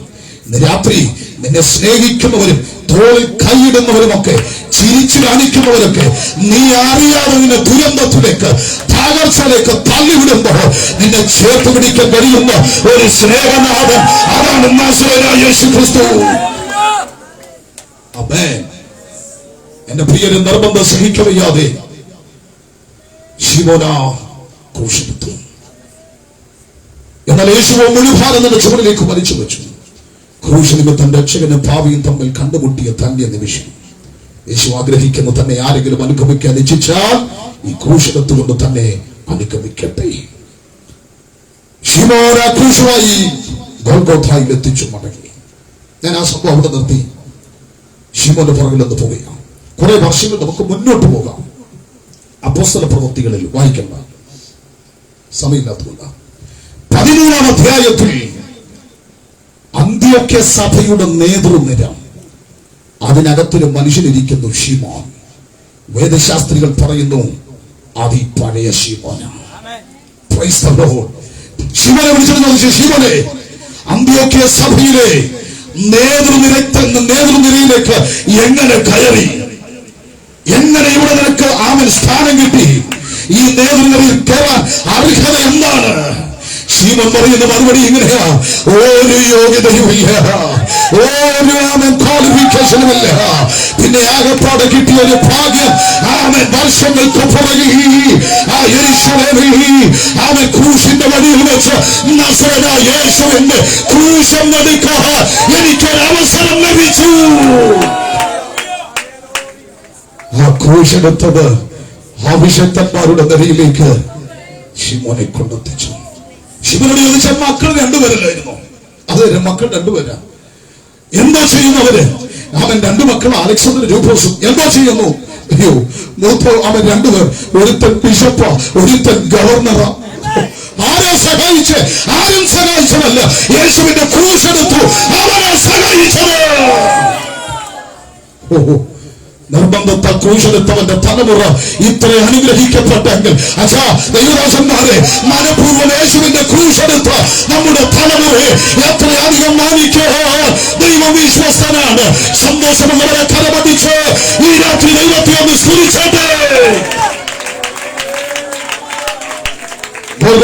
ഉയർത്തപ്പെട്ട ക്രൂശിൽ, മരക്കുരിശിൽ കാലിനും പാണികളാൽ മനുഷ്യപുത്രന്റെ കാൽക്കരങ്ങൾ തറയ്ക്കപ്പെട്ടു. പരത്തിനും പാലിനും മതി. യേശു ക്രിസ്തു ക്രൂശിൽ മരിക്കുമ്പോൾ, സ്തോത്രം എന്റെ പ്രിയരെ, യേശു ക്രിസ്തുവിന്റെ മരണം ഒരു ദുരന്തമല്ല കേട്ടോ. ഈ മരണത്തെ തടയാൻ പീലാത്തോസും പലരും ശ്രമിച്ചതാണ്. പക്ഷെ ക്രൂശിൽ അവൻ കയറി. ആ ക്രൂശിൽ അവൻ കയറിയപ്പോൾ, ഞാൻ ലോകത്തിന്റെ വിളിച്ചവൻ അരുൾ ചെയ്തവൻ കാൽവരിയുടെ കൊലമരത്തിൽ പൊലിഞ്ഞസ്തമിക്കുന്നത് കണ്ടപ്പോൾ ലോകത്തിന്റെ സൂര്യൻ ഓടി മറഞ്ഞു. ദേശം മുഴുവനും ഇരുട്ട് വ്യാപിച്ചു. യുഗങ്ങളുടെ പാറയായവൻ കാൽവരിയുടെ കൊലമരത്തിൽ കൊത്തുപണി ചെയ്യപ്പെട്ട് ദൈവസഭയുടെ അടിസ്ഥാന കല്ലാൽ വീഴുന്നത് കണ്ടപ്പോൾ ഈ ലോകത്തിന്റെ കരിമ്പാറകൾ ലക്ഷിച്ചു വിണ്ടുകീറാൻ തുടങ്ങി.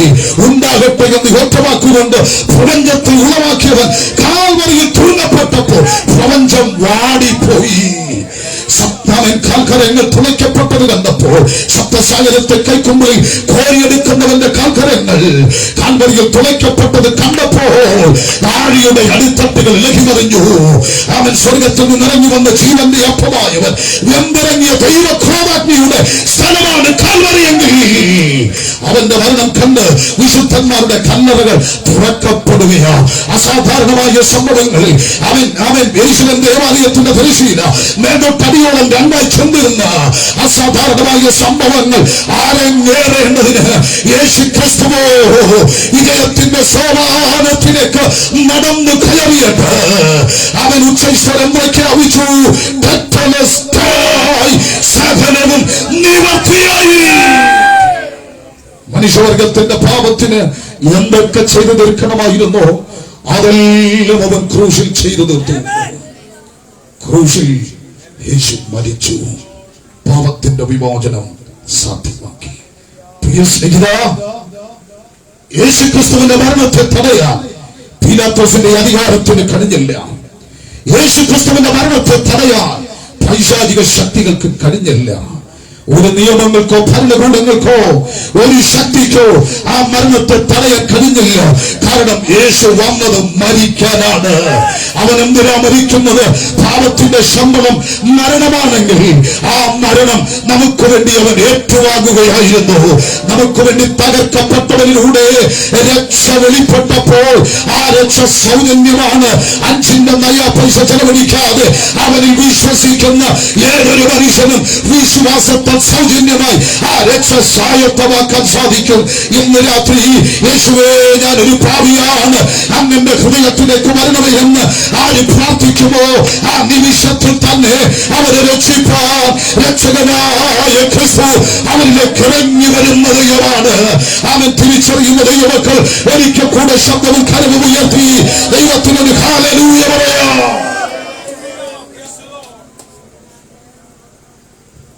ക്രൂശിൽ മരിച്ച ക്രിസ്തു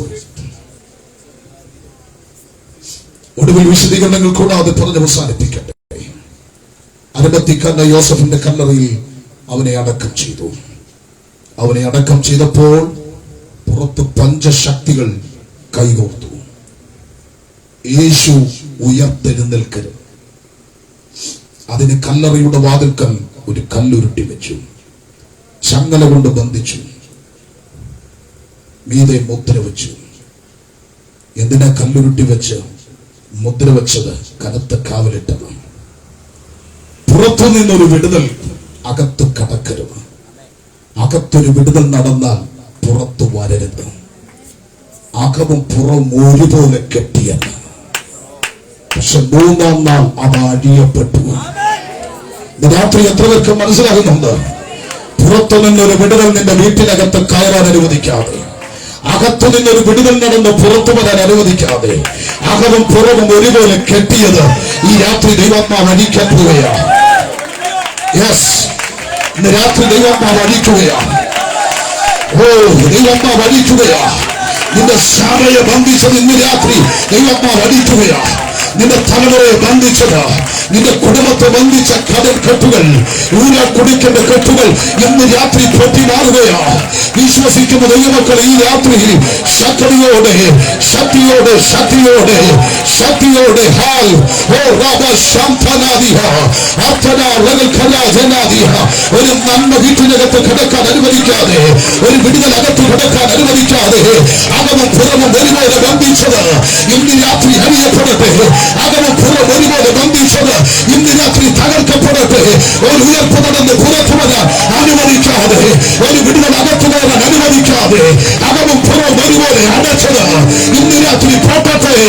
ആ ഉയർപ്പ് നടക്കട്ടെ, ആ വിടുതൽ നടക്കട്ടെ, ആ വിടുതൽ നടക്കട്ടെ, ആ വിടുതൽ നടക്കട്ടെ. ഇന്ന് രാത്രി നീ പുറത്തു വരട്ടെ. മിനിസ്ട്രിയിൽ നീ പുറത്തു വരട്ടെ. ശുശ്രൂഷ പുറത്തു വരട്ടെ. കുടുംബ ജീവിതത്തിൽ പുറത്തു വരട്ടെ.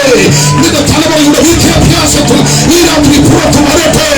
നിന്റെ മുന്നിലുള്ള വേദികൾ പുറത്തു വരട്ടെ. ശുശ്രൂഷ പുറത്തു വരട്ടെ. അഭിഷേകം ഇന്ന് രാത്രി ചലിക്കട്ടെ.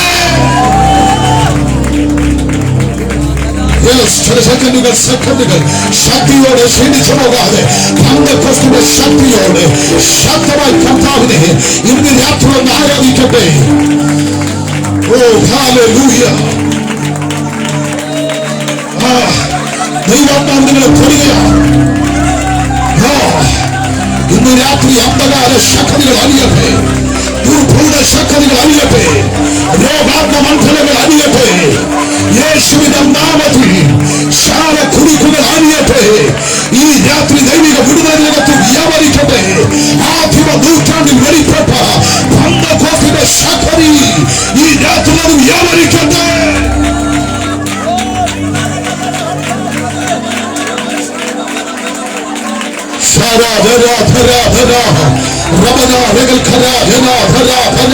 പെന്തക്കോസ്തിന്റെ ദൈവമക്കൾ അതിനകത്തിരിക്കുന്നത്, അഭിഷേകത്തിന്റെ ദൈവമക്കൾ അതിനകത്തിരിക്കുന്നത് മൗനമായി ഇരിക്കുന്നത്.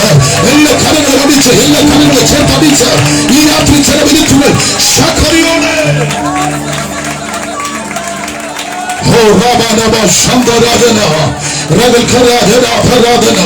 അസാധാരണമായ ചില വിടുതലുകൾ ഇതിനകത്ത് സംഭവിക്കുകയാണ്.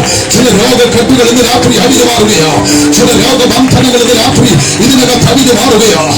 ചില രോഗബന്ധനങ്ങൾ ഇന്ന് രാത്രിയിൽ ഇതിനകത്ത് അടിഞ്ഞു മാറുകയാണ്. യേശുവിന്റെ നാമത്തിൽ. യെസ്,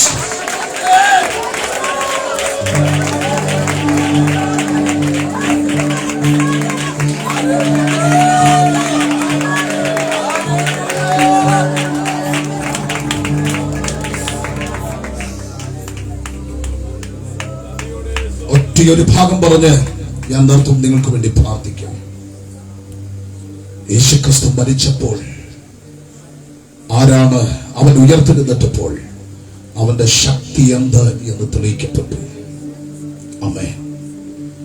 എവിടെയോ വായിച്ചൊരു ചിന്ത എന്റെ മനസ്സിലേക്ക് ഓടി വരുന്നത് പറഞ്ഞ് അവസാനിപ്പിക്കാൻ പോവുകയാണ്. ഒരിക്കൽ തീ വിളിച്ചു പറഞ്ഞു, ഞങ്ങൾക്കാണ് ശക്തി, ഞങ്ങൾക്കാണ് ശക്തി, ഞങ്ങൾക്കാണ് ശക്തി എന്ന് തീ വിളിച്ചു പറഞ്ഞപ്പോൾ ഒടുവിൽ തീ സമ്മതിച്ചു, ഞങ്ങളെക്കാൾ ശക്തി വെള്ളത്തിനുണ്ട്. വെള്ളം വീണാൽ തീ കെട്ടുപോകും. അപ്പൊ വെള്ളത്തോട് ചോദിച്ചു, വെള്ളമേ നിങ്ങൾക്കാണോ ശക്തി? വെള്ളം പറഞ്ഞു, ഞങ്ങൾക്ക് ശക്തിയുണ്ട്. എത്ര വെള്ളപ്പൊക്കം അറിയാനിത് മണ്ണുകാരും മറക്കത്തില്ല. സ്തോത്രം.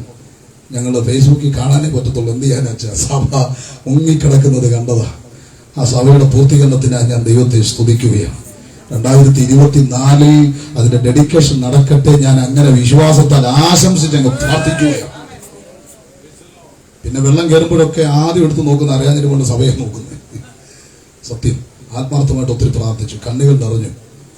സ്വതന്ത്രം ആത്മാർത്ഥതയോടെ പ്രാർത്ഥിച്ചിട്ടുണ്ട്. അങ്ങനെ ഒത്തിരി സഭകൾ എനിക്ക് അതേ അറിയാവൂ, അതുകൊണ്ടാണ് കേട്ടോ. സ്വതന്ത്രം. ഈ പാലം ഇങ്ങോട്ട് കയറിയപ്പോൾ ഭയന്ന് പോയി. എൻ്റെ ഭാര്യ മക്കളും പറഞ്ഞു, പാലം കയറണ്ട, നമുക്ക് തിരിച്ചു പോകാം. ആമേൻ. അപ്പൊ വെള്ളം എല്ലാവരും ഭയപ്പെടുത്തിയതാണ്. വെള്ളത്തിന് ഭയങ്കര ശക്തിയായിരുന്നു.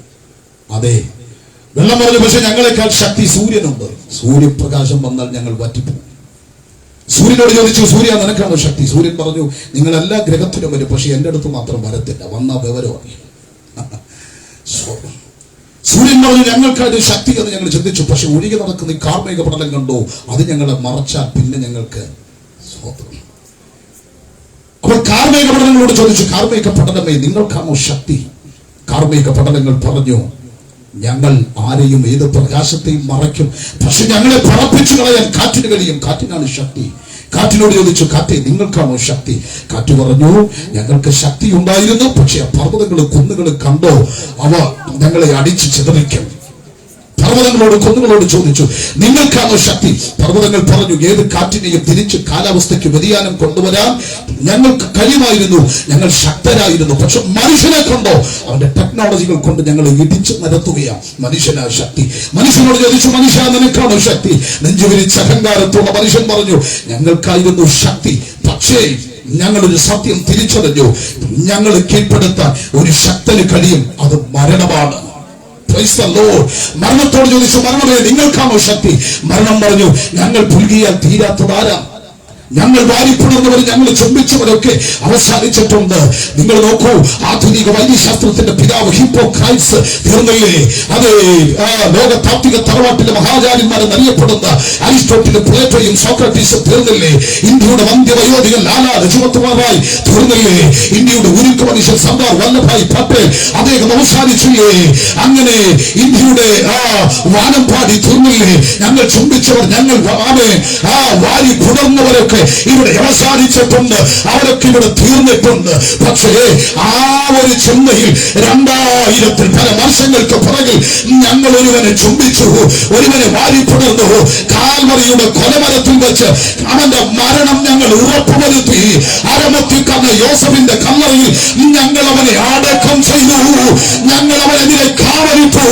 പക്ഷേ 3-ാം നാൾ മരണവാശങ്ങളെ അടിച്ചു മാറ്റി അവൻ എഴുന്നേറ്റ് വന്നു. ഒരൊറ്റ ചോദ്യമാ, ഹേ മരണമേ നിന്റെ വിഷമുള്ളവിടെ? ഹേ മരണമേ നിന്റെ പാതാളമേ നിന്റെ ജയമെവിടെ?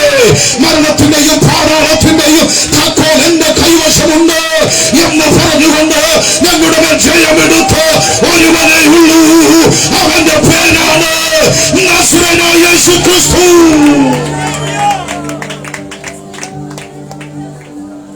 മരണത്തിന്റെയും പാതാളത്തിന്റെ മേൽ ജയമെടുത്ത നാസറേനായ യേശു ക്രിസ്തു അവനൊരു പ്രഭാഷകന്റെ വാക്ക് കടമെടുത്ത് പറഞ്ഞാൽ 6 അടി മണ്ണിനകത്ത് നീതി ഒതുങ്ങിയ ഒരു ദൈവസങ്കല്പത്തിന്റെ സമാധിയല്ല ഞാൻ ഇതുവരെ പ്രസംഗിച്ചത്. മരണഭാഷങ്ങളെ പൊട്ടിച്ച് ഉയർത്തെഴുന്നേറ്റ് ഇന്നും ജീവിക്കുന്ന ദൈവമാണ്. അവന്റെ ഉയർപ്പിനെ തടയാൻ ശ്രമിച്ചതൊക്കെ പരാജയപ്പെട്ടു. ജനിച്ച് മരിച്ച് ഉയർത്തെഴുന്നേറ്റ യേശു ക്രിസ്തുവാണ് ഞങ്ങളുടെ സുവിശേഷം. ഈ സുവിശേഷമാണ് നിങ്ങളുടെ രക്ഷ, നിങ്ങളുടെ വീണ്ടെടുപ്പ്.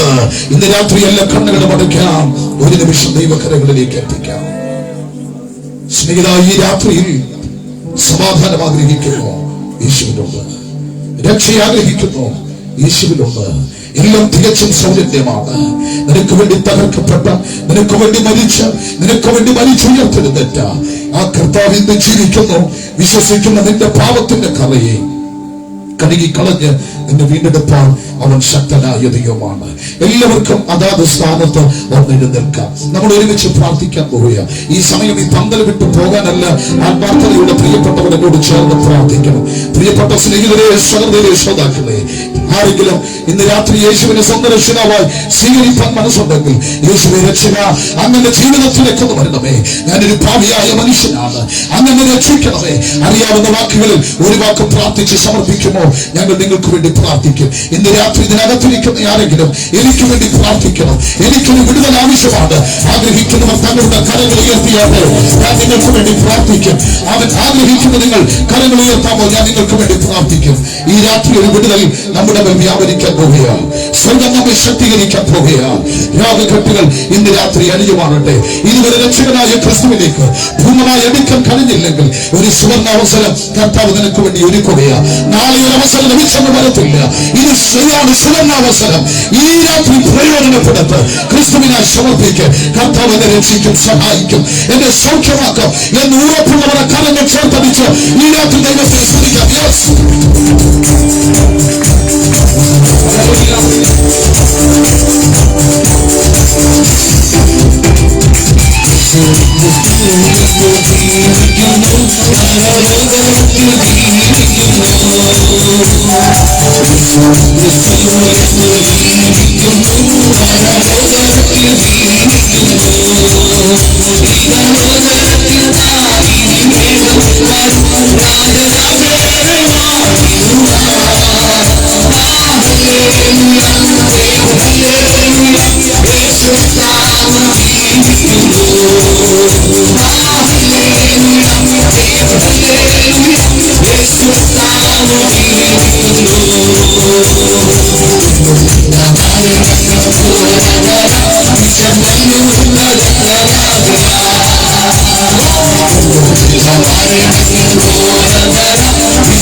Price the Lord. എല്ലാവർക്കും അവരവരുടെ സ്ഥാനങ്ങളിലിരിക്കാം. ഇന്ന്